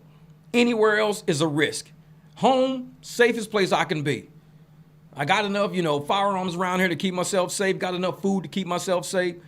I don't need to worry about much. Once you leave out that front door and you do stuff, shit ain't working out there. It ain't working out there. So I choose to bring you guys a peace. And like I said in my last video, I don't have a lot of drama in my life to share. So I have to go and seek drama. I have to go find drama just to bring it to a video. I don't have drama in my life. So any drama you see on my channel is me reviewing somebody else's problems. I don't have drama because I don't let it in. I just don't. I learn how to shut it out. So when you come here to learn, how do I live in peace? How do I keep more peace? How do I not involve myself in drama? This is the channel where you learn how to do that at. Because a lot of people wake up and they look for drama. They get on Facebook. Like, I can't tell you the last time I just got up and got on Facebook. It's been at least 2-3 years since I woke up and turned Facebook on. At least 2 or 3 years. At least minimum. I know I didn't have this black truck, so that's been 2 years. I don't wake up and get on no apps because I wake up and I live a reality first. And that's how I keep drama out of because I know the first thing I'm going to do is see drama. You get up, you see somebody fighting, you see somebody arguing. That's the first thing you do. So I wake up and I think of solutions. I think of ways we can see the light. We can see enlightenment. And I handle that. That's just what I do. I'm not one of those people that wake up and I'm looking for drama. Oh, man, I got to find some drama. I need some drama. I need some excitement in my life. I need drama. I don't do that. I don't rob stores. I don't rob people. I don't steal stuff. I don't bother people. I wake up and I think, man, I got enough pancake batter, whole thing of syrup, sausage links. Man, I could make that while I'm throwing the towels in the washing machine. So I throw my towels in the washer, put all my OxyClean in there, get all my lemon scent ammonia, all my laundry detergent, all my fabric. So I get all that done. Have all these fresh smelling towels. So when I walk down the hallway, it just smells like I'm walking into a garden, all these fresh smelling towels. I want that to happen today. I'd like that to happen. But that's how I think though. I don't think I want to fuck with somebody today. Who can I fuck with today? Man, I'm raging. I'm angry. I got to get this anger out. Who can I fuck with? I don't think of that. I don't think like that.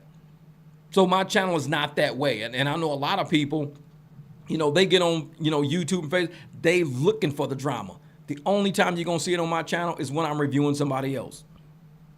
Like this guy here, he just went through a whole bunch of shit. And we basically just reviewed his video, whole bunch of shit. But guess what? What he's going through, any of us can go through. And I believe it's coming down the pipe for me. I think it's coming down the pipe for me, which is why I started my Patreon. And like I said, if people don't join it, that's cool. No problem. It's there for, you know, people who want to support the content and help the content grow. It's there for that. But for the people that don't care, I mean, keep it on YouTube. That's totally fine with me. But I know how I move, and I know at some point people are going to try to come, and it never fails. When I was telling people about Uber and Lyft, and I told them how Uber and Lyft were screwing up and how everybody need to go get their own business, everybody online talked shit about me. Every channel was saying, don't listen to this dude. He don't know what the hell he's talking about. Every channel was saying that. Now everybody's running around with clients. Everybody's got business cards now. Everybody's getting away from Uber and Lyft. I was doing that shit 4 years ago. It took them 4 years to finally see what I was saying. Short bus. Took them 4 years. They're slow learners. But I never stopped doing what I was doing to help my community out because I knew I was doing something to help them. Same with Patreon. If you build on YouTube's land, then YouTube controls your house. If you want to be a content creator and build outside of that land, learn how to use OBS so you don't got to, you know, stick with StreamYard and all our high-ass prices. Learn how to open up other platforms. Learn how to put shorts out on every platform to get people to come to a main platform. You've got to learn how to advertise yourself and move yourself. Otherwise, you might end up tanking $100,000 into a project and it shit just go bad. We're going to end this video. I don't feel like YouTube is a safe place for creators right now. I hope that changes. I really do. But as for me, I'm done. Yep, and that guy right there, man. Like I said, I watched that video, and that was just one of them. That was just one. And there's a lot of videos that I was watching that talked about getting demonetized and how people are getting hit, how people are getting affected. And I want to make sure when I came on a live stream, that's what I talked about. Because people are wondering, why am I not dropping videos? Why am I not complaining about views or anything like that? Because I'm living a real life right now, and I see what YouTube is up to, and I'm playing it safe. Because like I said, I got a nice check coming in a few days. That check is going to cover a lot. The biggest check I've ever got from YouTube is coming. And once it gets here, then I'll feel a little more comfortable. When I see that hit my account, I'll feel a little bit more comfortable on dropping some, because the next few checks that are coming are going to be normal checks of what I get. Anywhere between $1,000, $1,300, $1,500, whatever. It covers my mortgage. Like I said, that's about it. And I still got to get out and work and pay for everything else, so I get out and I work. But if I risk my channel for people who aren't even super chatting or supporting the channel, then that makes me the idiot. Because there's a lot of people saying, man, you scared, just drop a video. You scared, man. You acting scared, man. You walking on eggshells. The person saying that never super chat me, never super thank me, never cashed at me, is not a member of Patreon. They're just a talking person. And if I fuck up because somebody who ain't even supporting my channel talked me into it, that makes me the stupid one that allowed somebody who ain't even supporting my channel to help ruin my channel. So for the people that support the content, that super chat, super thanks, cash up, all that, for the people that do that, those are the people who I know got good intentions for this channel and where this channel is going. I already know that. But we will have a lot of strays coming through the channel. We'll talk all shit, ain't put 10 cents on nothing we've done around here. So we can't even look at those people seriously. We go, okay, whatever. And we keep it fucking moving. We don't bother with them. Because I'm not about to sit here and let randoms ruin my channel. I've built this for a long time, and I don't know a lot of people like that. I don't let randoms come through my channel and ruin what we got going over here. So I appreciate that, man. Say, don't lose all your earnings for 1 month if you get. Oh yeah, like it's just like Uber and Lyft. If you get demonetized on Uber, or if you get deactivated on Uber, they don't cut you any money that's sitting on Uber. Uber keeps that. YouTube ain't no different. If you got $40,000 sitting on YouTube and you get demonetized, you don't get that money. They keep it. I mean, I dropped the video a few days ago. Dude lost $125,000. They demonetized him. He lost $125,000. There's people all in this channel here, all in this chat here, people losing $6 grand, $7 grand, $5 grand, losing all money. And I'm trying to think of which ones that I saw that was talking about losing money. Oh, somebody was talking about losing their $6,000, and I can't remember which one it was, but it was one of these channels. And wait a minute, this dude right here, YouTube demonetized him. I think this one right here. I think this dude right here. Hold up. YouTube is rapidly demonetizing and terminating people's YouTube channels. Now, YouTube. This dude's got 145,000 subscribers. 145,000. And he got demonetized with 145,000 subs. Has been hitting a lot of creators, including me, with demonetization called inauthentic content, which means content that appears to be mass-produced or repetitive to increase views without adding significant educational or other value. Personally, so think about that. Repetitive content that doesn't give any educational value, just repetitive, people doing the same thing over and over. All these videos of people doing the same thing every day, the same thing, and they're not providing any kind of educational value, anything. Those are the ones getting demonetized. I don't do that. I don't even post that much. I post like 6 times a day. That's not a lot. All of my 6 times a day is crazy. I post once a day, maybe twice a day every blue moon. 6 times a day is nuts. videos I edit and I record myself. I literally do all of that. Okay. I record and edit all my videos literally myself. That's literally all I do. And I'm reacting. I would understand if I was strictly just posting like AI videos without me talking, without my voice in it, without my face in it at all. That's just not the case for my channel. I actually work really hard to make these videos that I post for you guys. It just seems kind of unfair. The videos that I react to, all my... See, and that's why I stopped posting videos. When I heard this dude say, I react to videos and I got demonetized, I was like, and he didn't get demonetized for copyright. They didn't copyright strike him. He got demonetized for repetitive content because he's reviewing probably the same stuff over and over or having the same mantra. Like I said, Anton Daniels does it. When he reviews, he sits in the same exact corner, same exact position, wearing the same exact clothes, and he goes, yeah, well, I'm going to tell you about this chick right here. You know, this chick right here, you know, she wouldn't be in the position she's in if she just wasn't a chick like she is, because chicks like this end up in these positions. Let's keep playing the video. That's basically what he does all the damn time. So I don't see how he's not demonetized yet. He does reviews and they're so systematic on his template. So systematic. That's what throws me about Anton Daniels. This dude does reviews, and when I saw his, I was like, definitely ain't dropping no more reviews for a minute. Let me at least get my YouTube money before I drop my next review. Reactions are authentic. There's no AI in my reactions at all. Like of me, there's no AI in me. I'm literally reacting to everything he does, because I actually do put working like effort into this, into making content, into reacting, because I react every day to this stuff. And I literally edit everything and post it myself. I'm not the only one complaining about it. Even some animators, like who make their own content too, are being striked or their channels are being terminated for no reason. And the thing is, YouTube is also using an AI tool to help review people's channels.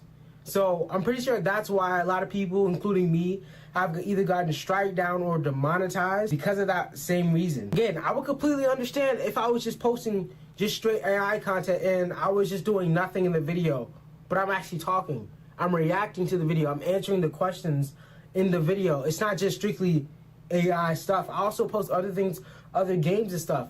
So it's just kind of demotivating and kind of devastating, you know?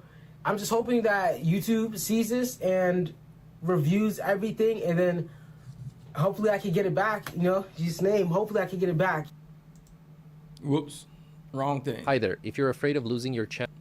That was about banning all faces channels. But that kid right there, man, that kid, he was that way. And if people just understood that we're, like when he said you get strike, we wake up to strikes. I don't just do something that's out of the ordinary to get a strike. When I woke up with my child safety strike, I was reviewing a video that was already public on YouTube, and that was the person talking, and I was just answering and reviewing it. The reviews and the policies are what's going to kill people, because this is what I think, honestly. The reviews can sometimes get more views than the actual video itself. And because your reviews can start paying you pretty much, YouTube starts thinking we're paying for the same thing. I mean, you're reviewing somebody's content and it fit a certain demographic. That demographic watched that video and that demographic got ads shown to them. And you have the exact same people showing up to your review.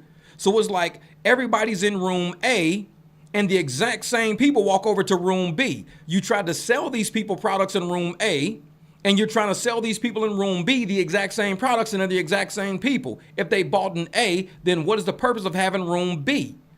If you already bought what we were trying to sell you in room A, then a review came in room B, you went to room B, we can't sell you the same shit because you already bought it. So therefore, room B, which is the review channel, has no purpose. They're just taking money for views at that point.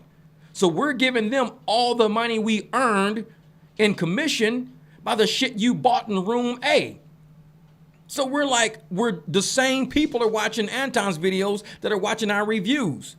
The same people are watching videos that are watching the reviews. And YouTube is like, we're not changing demographics. We're trying to sell fucking cotton candy to people with cotton candy already in their hands. They bought it in room A. They moved to room B. Hey, you want to buy cotton candy? Oh, already got some. Well, damn.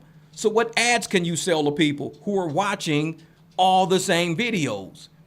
And none of them are clicking on ads. None of them are clicking anything. And for the ones that do click, they're not going to click twice when they get to a new room. They've already clicked in room A. So I think YouTube is trying to do cleanup on review channels, channels that have no authenticity, that people are not genuinely there to watch and engage with the creator with. They're just there, probably from a previous channel doing previous shit. So I don't know. I'm just trying to make sense of it, because a lot of these people who are messaging YouTube back are trying to make sense of it, and can't none of them make sense of it. Not even me. And I'm like, damn, this is crazy, man. This is crazy. So I think that one was that one too.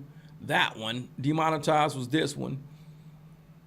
Thank you, Miss Malik. I appreciate the super chat. Say it's good to have channels like this having different ideas and perspectives. Appreciate. Thank you so much for the super chat, Malik. I appreciate that. And this is what I do it for, to open our minds up a little bit, to think so we can make moves forward without screwing something up. Because imagine if we're out here creating content and we're trying to take steps forward and make steps forward, but we screw up. I don't want nobody to screw up. I want everybody to be like, you know what? I learned a lot on this channel and I know better than to do XYZ now.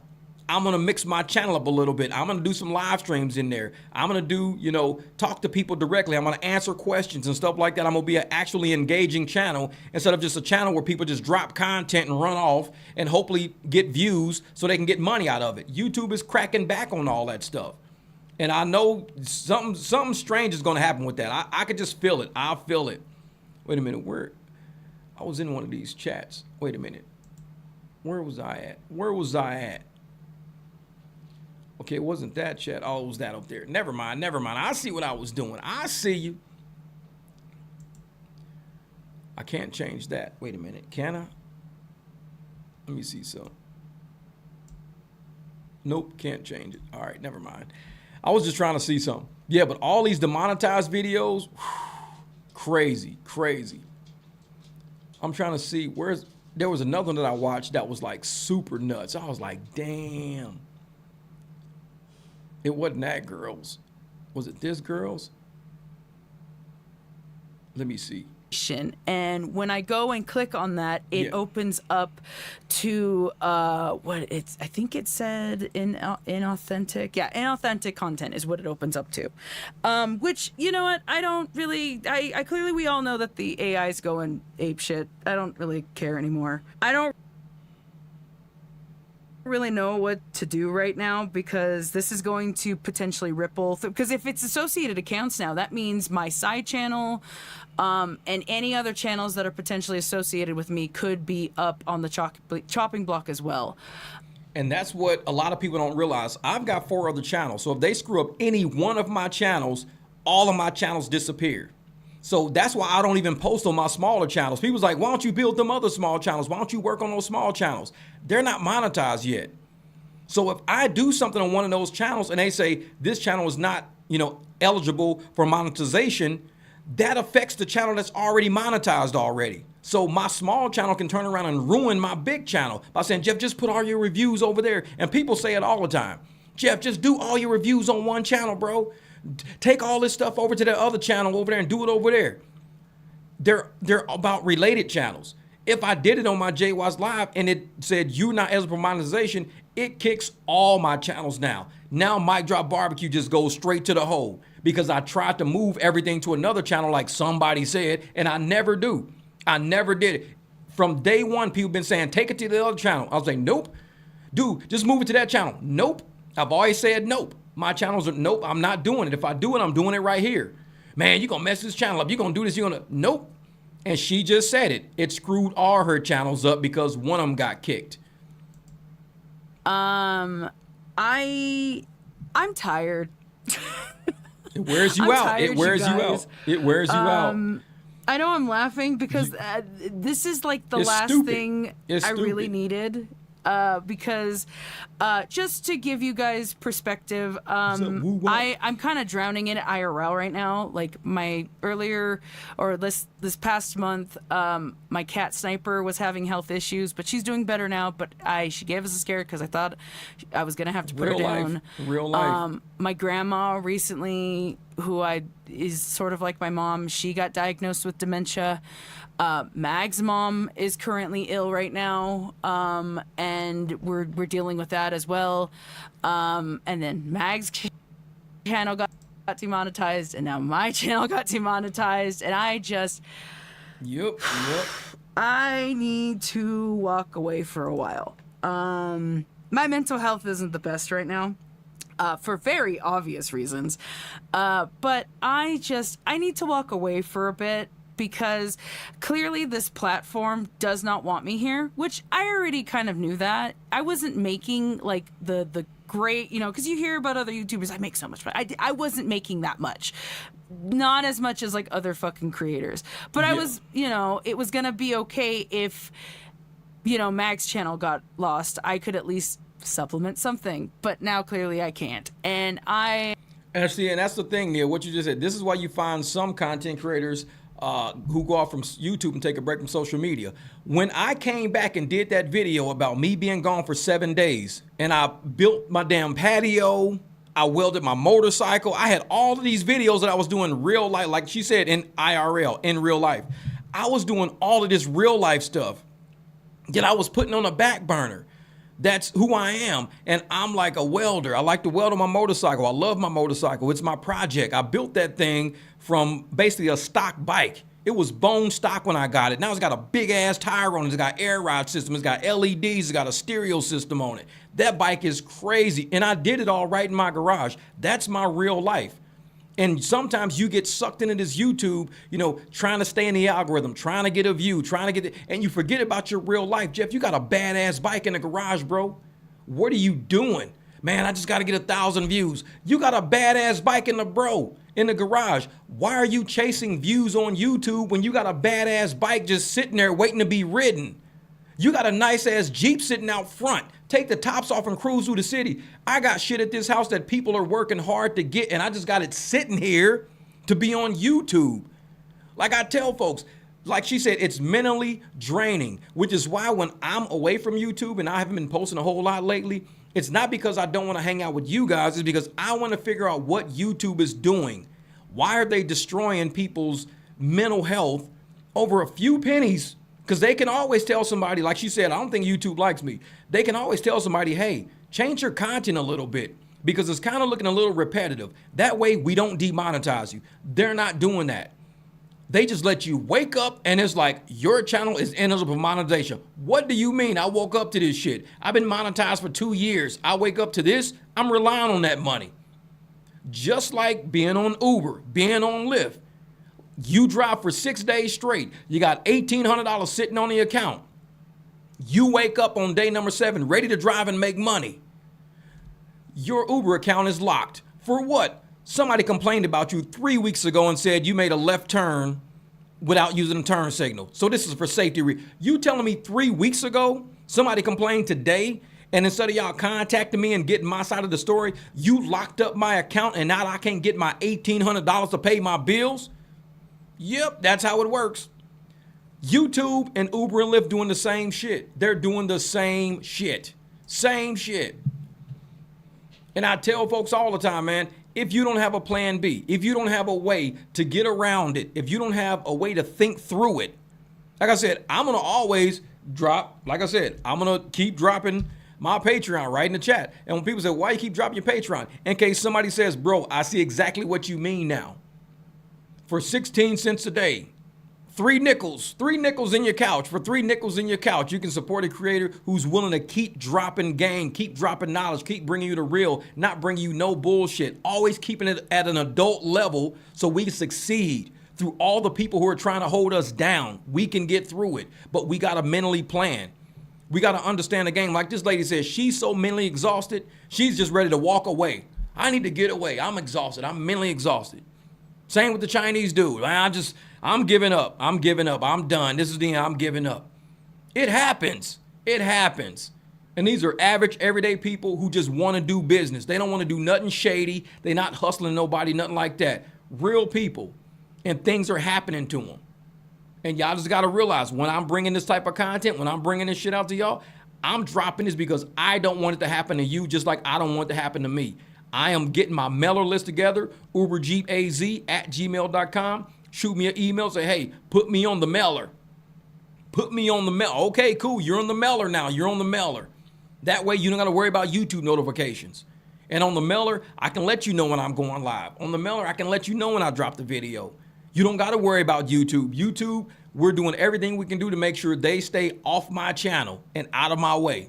Because when they come around, they're going to come around for a reason. I am right now at this point where I feel like YouTube is pushing away small creators. And that's fine. That's fine. I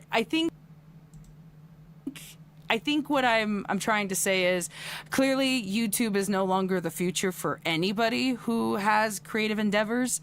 And, but that doesn't. And that's why I have Patreon, because she just said it. YouTube is not the future for people who have creative endeavors. These are actual professional content. This lady has 182,000 subscribers. 182,000. These people are not just some lame ass subscribers, some lame ass channels. These people have been doing this for 10 years, hundreds of thousands of dollars in here. And they're saying, you know what, if YouTube did it to me, somebody who's been faithful to this platform, somebody who has built this platform, they did it to me and wouldn't even listen to my truth, they'll do it to you. This is probably not a future for you. And you got everybody, yeah, YouTube's my dream. Give up a job, and chase your dream to be on YouTube. And look at what happened to these people. This is real. This is real. None of these videos are staged. I don't show y'all videos all day. This is all real. And that's why I'm throwing my Patreon out there, because I want to create content. And I don't want to have to be like how I've been ever since my last strike. I have been walking very timidly on YouTube. As you can see, I haven't dropped a lot of crazy content. I haven't dropped my super funny stuff, this and that, because I'm trying to figure out, are they going to take my money from me? They're going to take my channel from me? I'm figuring it out. Just like these people are saying. It's stressful, it's mentally stressful, it's killing me mentally. I'm distraught. I've been fighting with this. What do? I take my ass in the garage and I start working on my motorcycle. I take my ass in my backyard, I run a Home Depot and I get wood. I'm not gonna sit here and go crazy over no social media platform. I got a house I gotta finish building. I call my roofing people. Hey, we gotta get the roof done because I wanna finish the back patio before the summer gets hot. When can you come do the roof? I got the money. Let's get this done. My Tuesday, they're coming to put a brand new windshield in the Beamer because I got a rock chip the other day on the highway. So Tuesday, they'll be outside, new windshield in the Beamer, windshield number 4. I got real stuff happening in my life, so I cannot let YouTube stress me out. So I'm not really dropping a lot of content on the channel. The content I have been putting on here, a video a day, 2 videos a day, notifications aren't going out. Nobody even knows I'm dropping videos. Nobody even knows because YouTube is not sending out notifications. Something is going on within the system. So I'm sitting back like, yeah, I'm not about to drop a video and these motherfuckers keep my money. Nah, I'm gonna be hot. I'm gonna be hot. They keep my money. So I'm like, I'll do live streams. I'll drop some motorcycle content. I'll put, you know, my patio shit out there. I'll do anything other than reviewing content right now. Anything I can do. Because the moment I touch somebody else's content, how do I not know they're gonna treat me the same way they treated these people? I don't know that. So I'm kind of staying on Patreon. Doesn't mean it's going to be the end of me. I think I'm going to step away, prioritize myself for a little bit because I need to just ground and clear my head because this is just, everything's just been a lot. It's been a lot. And when I come back, we'll reevaluate everything. But I wanted to let you guys know, I obviously have a Patreon. I don't, you know, if you care, whatever, help, create. I just, right now, I don't even know what the future is for me. And that's what all big creators do. And I noticed that during my 7-day vacation. I saw all of these people on Patreon who were YouTubers that I didn't even know were on Patreon, but they're doing what they can do to protect their creativity. And I said, Jeff, you're still little. You're at 25,000. These people are at 189,000, 1.4 million, 1.2 million, 750,000, and they're all creating Patreon accounts. You need to do it now before it's too late. Before you losing 100,000 a month, before you losing 19,000 a month, 125,000 a month, make sure you already have your shit in a row. Because the day it happens, you're gonna be able to go on Patreon, and everybody who's on my YouTube can be on my Patreon. They'll say, "Oh, Jeff, I went to your YouTube channel, bro. What's the deal with it?" Yep, this is what they did to me. Damn, bro, you called it, bro. You called it. Yep, I called it because I know what they're trying to do. In terms of content creation, at least in the sense of YouTube, because they clearly don't care anymore. You guys, they don't care, and it makes me sad because this platform was so magical and special because it allowed freedom of expression and a ways to sort of support yourself on at least on some level, but that's okay. That's okay because, you know, things happen for a reason. And I just, yeah, I'm tired. So I'm going to go take care of myself. I'll be back. I hope you guys are okay. I miss you guys. And yeah, if you want to get this word out, go ahead, share it. I don't care anymore. I need to just step away and take care of myself. But I'll talk to you guys later, okay? Bye. Yeah, and so that was basically my last video. That was my last one because I didn't want to have it like too much on there. Let me see some. Hello, my name. Wait a minute, I can close this down. Name is Mag. Okay, I could close that down. Yeah, but that's why I wanted to do that for you guys, just because I wanted y'all to see exactly. This thing is all jacked up. There we go. I wanted y'all to see exactly why I've been not really diving into content like I normally do. I had to show y'all that. I really wanted to show y'all that because I know a lot of people are like, man, Jeff, you ain't dropping no videos, bro. I ain't seen you dropping videos. You ain't doing this. You ain't doing that. Damn it, this thing ain't moving for some reason. Wait a minute. Whatever. I'll leave it there. I was like, yeah, I'm not dropping videos right now because I don't know what's going on with YouTube. They're taking a lot of people's money, like big money. And I dropped a video the other day reviewing that guy who lost 125,000 when they just demonetized him for no reason. But I know the way I create content can kind of seem like a pattern because I review. My thumbnails sometimes look alike because I want people to see the branding when they looking in their YouTube like feed or whatever. I want them to be able to pull it up and go, hey, this is a Jeff video because I can see the background. I see the font. I see Jeff in the lower corner. He's being his little funny fucking self doing whatever face he gonna do. And I create a brand with my thumbnails. Then I begin my content, normally with the same thing I say. We dive into the review. The only thing that's been changed is the fact that I've been really exploring different levels of how I operate with OBS. Using this system has really opened up the way that my content is looking as far as on screen, off screen, doing recordings from the big camera or the small camera. Everything was completely different now, and I'm loving it. Let me move this over here some. And I'm loving it now because it is helping to show you guys that I'm not just stagnant doing content with my phone, sitting in the car, talk about, yeah, make sure you guys share my video. Make sure you guys get my videos out there because I'm on the... No. I'm like the guy who put up the $100,000. I'm always buying stuff to help my content. I can't tell you. I mean, I got so many sets of GoPro shit over here. I got those, what do you call them? Those, gimbals. That's what it is. I got a nice gimbal sitting right here. Very nice gimbal. I've used it a few times, but I just can't understand how to use it. It's a gimbal that follows you around the room. I might try it in the backyard. I might set the gimbal up in the backyard and I might move and see if it follows me around and does all the crazy shit that it's supposed to do. But I put a lot of money up in things around here because I want to bring you different variations of content, but not only that, show you the potential and the possibilities of you creating content, even if for yourself.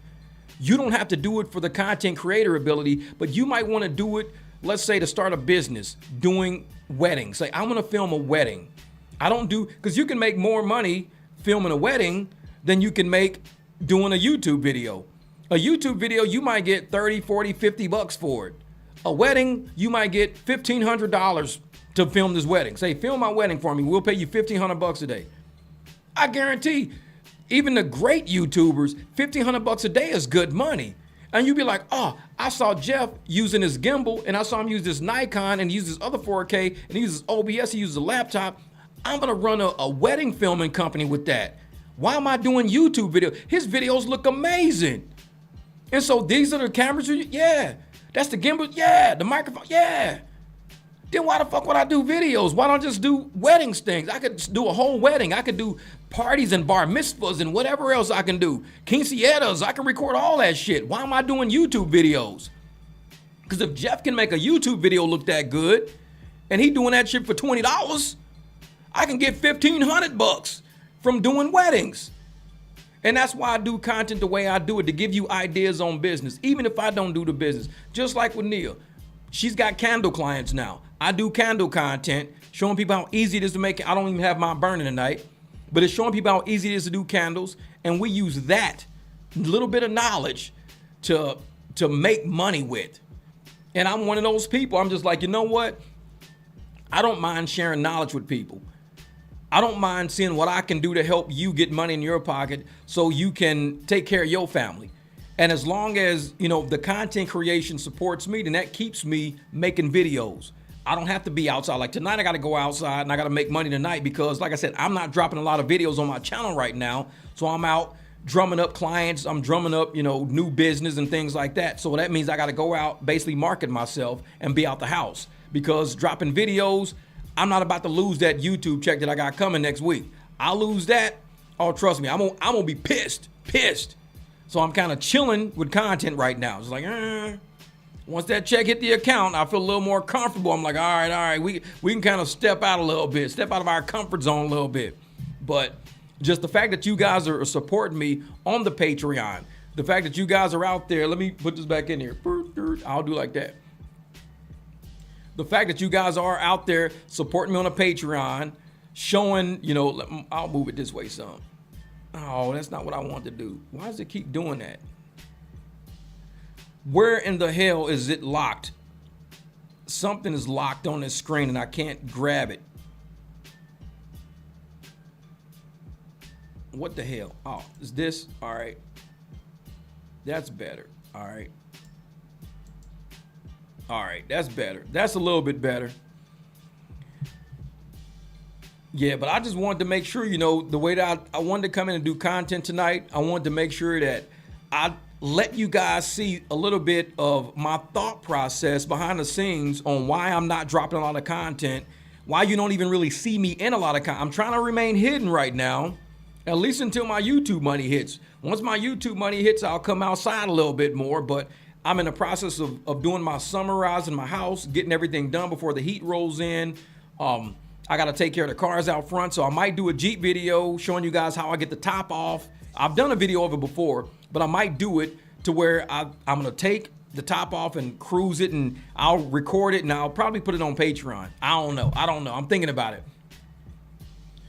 This is what, Jeff, I think YouTube is actually wanting people to do more live streams. Wait a minute. Depends on what type. Let me move this up. Let me move this up real quick because I want to see what this whole comment says. Yep. YouTube is actually starting to want people to start doing more live streams these days compared to making videos and uploading them, depending on what type of content channels are known for. And I believe that's true. And I said that earlier in the live stream. So you and I are thinking exactly alike with that. You and I we're right there. I said the same thing when I started the live stream because I'm actually in YouTube's university. I'm in their live stream university right now. And Carol Oliveira, that's my actual instructor right there. So for some creators that don't know, YouTube does offer content creators back-end work to where we are one-on-one. Well, really it's about, like I said, about probably 60 of us, 67 or something like that of us was in the content creator class last week. But because I was working with OBS and I was doing a lot of things and we had to, come up with our live stream accountability program for how many live streams we're doing, blah, blah, blah. I couldn't fill out the accountability program. I said I'll go back and do it later. But YouTube actually wants us to do more live streams versus doing these videos because live streams are more authentic, supposedly. So you're 100% right, Gold Hunter. You're 100% right. And then I got on somebody else's class by mistake because every 3 days they have this live stream. You can join if you want to. So I went in and I clicked on it. And the lady was like, yeah, welcome to my class. I'm such and such, blah, blah, blah. Some of you guys are here, either you're here from Jimmy or you're here from Carol or you're here from, I'm like, I'm here from Carol. Yeah, I'm like, damn it. I was just listening and it wasn't Carol. So I listened for a little bit longer and I was like, I'll just wait till Carol comes back because she seems to be a little bit more, not really thorough, but more relatable. This younger girl is she's kind of younger and she's just kind of like, I think she's just on autopilot right now, which ain't nothing bad. She'll get the gist of it because a lot of us are older executives. We are parents. We have children. We're husbands and wives. A lot of us content creators are in these rooms. And when you're talking to somebody, I want to talk like this. I want to be cool with you. I don't want it to be like, and today, when you move your keyboard to the left, move your keyboard 3 inches to the left to allow yourself enough space to put your right hand. Is your right hand on the table? Fine. Now hold your mouse in your right hand. Now I don't need all that shit. I want somebody who's gonna flow with it, good with it. And at some point she's gonna be fluid with it, but I'll stick with Carol for a while when I do have time. Yeah, I had a YouTube Google person that was helping me too, but I stopped contacting her. Yeah. But like I said, I think I'm gonna find out what Carol's channel is, but her name's Carol Oliveira, and I'm gonna see if she's willing to. And the thing is that it's invite only. That's the only bad part about it. Like I would like to have them on my screen, and while they're on my screen, show them what we're doing. Like I would show you guys. Like I would be live streaming all of that shit because this is a Google Meet. We call into Google Meet, and I think last time I had it on my screen here. So I can actually have it on a computer screen. So I'm wondering if when I do my live stream course with YouTube, I can actually live stream it to you guys as I'm doing it. I know that shit would be crazy. She'd be like, this is invite only. Please don't live stream the live stream course. Jeff, we're finna demonetize your ass. See, that's how I got demonetized. I be getting demonetized by doing dumb shit like that. I'm like, why don't I just live stream this so everybody can see it? They'd be like, no, don't do that, Jeff. This is invite only. I'm like, well, shit. Y'all want us to live stream, right? Fuck it. So I'm live streaming. I'm live streaming as I'm taking the course. What's wrong with that? But I don't know what kind of information they're going to be giving up because we do have some good conversations and chats in there. But I just didn't do the accountability. I should probably go through and do my accountability thing, but I don't know. I like to wing it sometimes by myself, but I can see YouTube is trying to do something to involve us. And they're like, they invited me to this thing, and I'm like, all right, click the link if you accept the invite. I was like, whatever, I'll go. And it's been cool for a while, so I'll go to the next one and I'll let you guys know. It's probably in because they put it all in your Google Calendar too. So it pops up in your email, it pops up on your phone. They throw all that shit at you. So you can't miss it unless you're trying to miss it. But what if? Man, so how's Arizona? Arizona is amazing out here. It is amazing. It is like hot today. I picked up my client from the airport, because you got to remember, I'm sitting in the house. So I go out and my cars are in the shade. So I go out, get in the car, drive AC, this and that, cruise, get to the airport, pick her up from Terminal 3. We're in the shade at Terminal 3. So I pick her up in the shade, no problem. It's kind of get to her house and there's no shade. So I get out, man, that sun burnt my ass up. I was like, damn, it's hot out here. I had not touched the sun that entire time. From the time I left my house all the way to the airport, I had never touched the sun until I got to her house. I'm like, man, it's hot as shit out here. That's what some seasoning tastes like. God, man, that shit was hot as hell. Y'all was like, nah, I'm cool. So I dropped her off, got my ass back home. What is it, 7:35 right now in the capital city, Arizona? Yeah, I'm gonna get in here and grab me something to eat. I got 3 more tins of spaghetti left. So I'm gonna go in there and heat me up some spaghetti. I gotta run the pool tonight, make sure, cause it was hot enough today to swim, I believe. So I'm gonna run the pool, and that hot water that's in the filter is gonna transfer into the pool. So by tomorrow, my pool should be heated. I'll be swimming tomorrow. I might do a live stream. Tomorrow from the pool. We'll see. But I appreciate you guys so much. And on that note, at 7:36, I don't know how long you've been on the live stream because it doesn't show me a time stamp or nothing like that. I don't know. But 10:36 in Ohio. Oh yeah, it's 7:36 right now. So 10:36 in Ohio, the capital city. Go Cleveland. That's what I'm talking about. I'll go to the chat to make sure I didn't miss no super chat because I was running my mouth for a while. All right. Well, I saw Malika's super chat already, so thank you, Miss Malika. Appreciate that so much. I wonder if there's a way I can see the super chats. I'm looking at this screen over here. Nah, I better not mess with that. Get overlay URL. Nah, I'm not messing with that either. Yeah. So, all right, man, I'm going through all of this right here. I appreciate you guys for rocking with me this time, man. If there was anything, like I said, yeah, great live. Appreciate it, Miss Wanda. Thank you so much. And be careful out there in these YouTube streets, man. They're coming for our channels. They're coming for us. So it's like, this is a great live. There's always dropping so much knowledge about getting through regular life and expanding your social media channel. The do's and don'ts. Hearts. All right, Ms. Wanda, you wild, lady, you wild. But hey, y'all stay up over, like I said, it's Saturday night. I will be trying to live stream more, at least all the way up until the 22nd. So you might not see many videos from me, but I will be jumping on live streams. They may not be as long as this one is. We had a lot to go over today. Team Replay can get on the replay. I'll probably pull a little bit of this stuff out every now and then, but for the most part, man, I appreciate you guys just rocking with me for this whole live stream. Appreciate it always. And I'm gonna transition out with a banger song, man. Let's transition out with a banger song for y'all right here. This is it. Let's see, right here. Shout out to all the true believers out there, dropping them blessings in our comments when all these fake creators using this against y'all religion. This is for you. Now this for the guy got you. See you at the barbecue, and I got a spot for you. So gon' bust a block or two. What else is you gotta do? Just pull up to the potluck, cause I got a pot or two.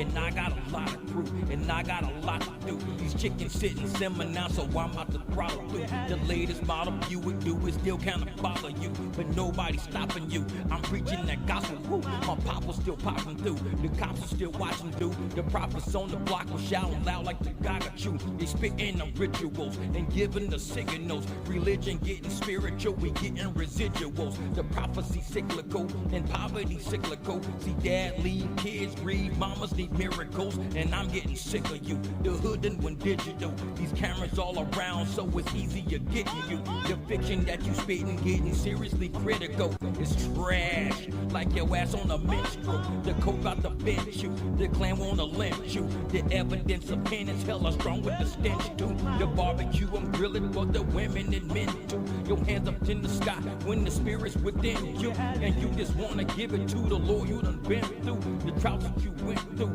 but you wanna win through. It's constantly getting you to the point of a sin too. You gotta get that paper in your pockets, cause rent due. Cause even in Flint too, these criminals sprint through. The government bent you. See you on the bench, dude. Now you at the barbecue, and I got a spot for you. So gon' bust a block or two. What else is you gotta do? Just pull up to the potluck, cause I got a pot or two, and I got a lot of crew. But this for the God you.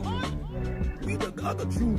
For all my people out there that's true believers, you know what I'm saying? Out there spreading that energy, spreading the word out there. I might not do it. These fake creators out there, they trying to do it to use it against you. I'm saying don't give up. Stay a gog at you if that's what you are, you know what I'm saying? Don't even be ashamed of believing in the Lord. Don't be ashamed of that.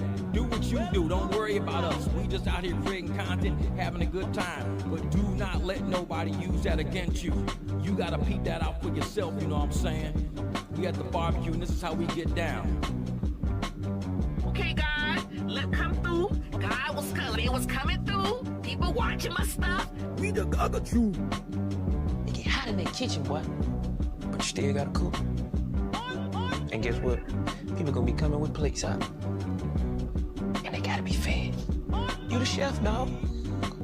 Quit cooking.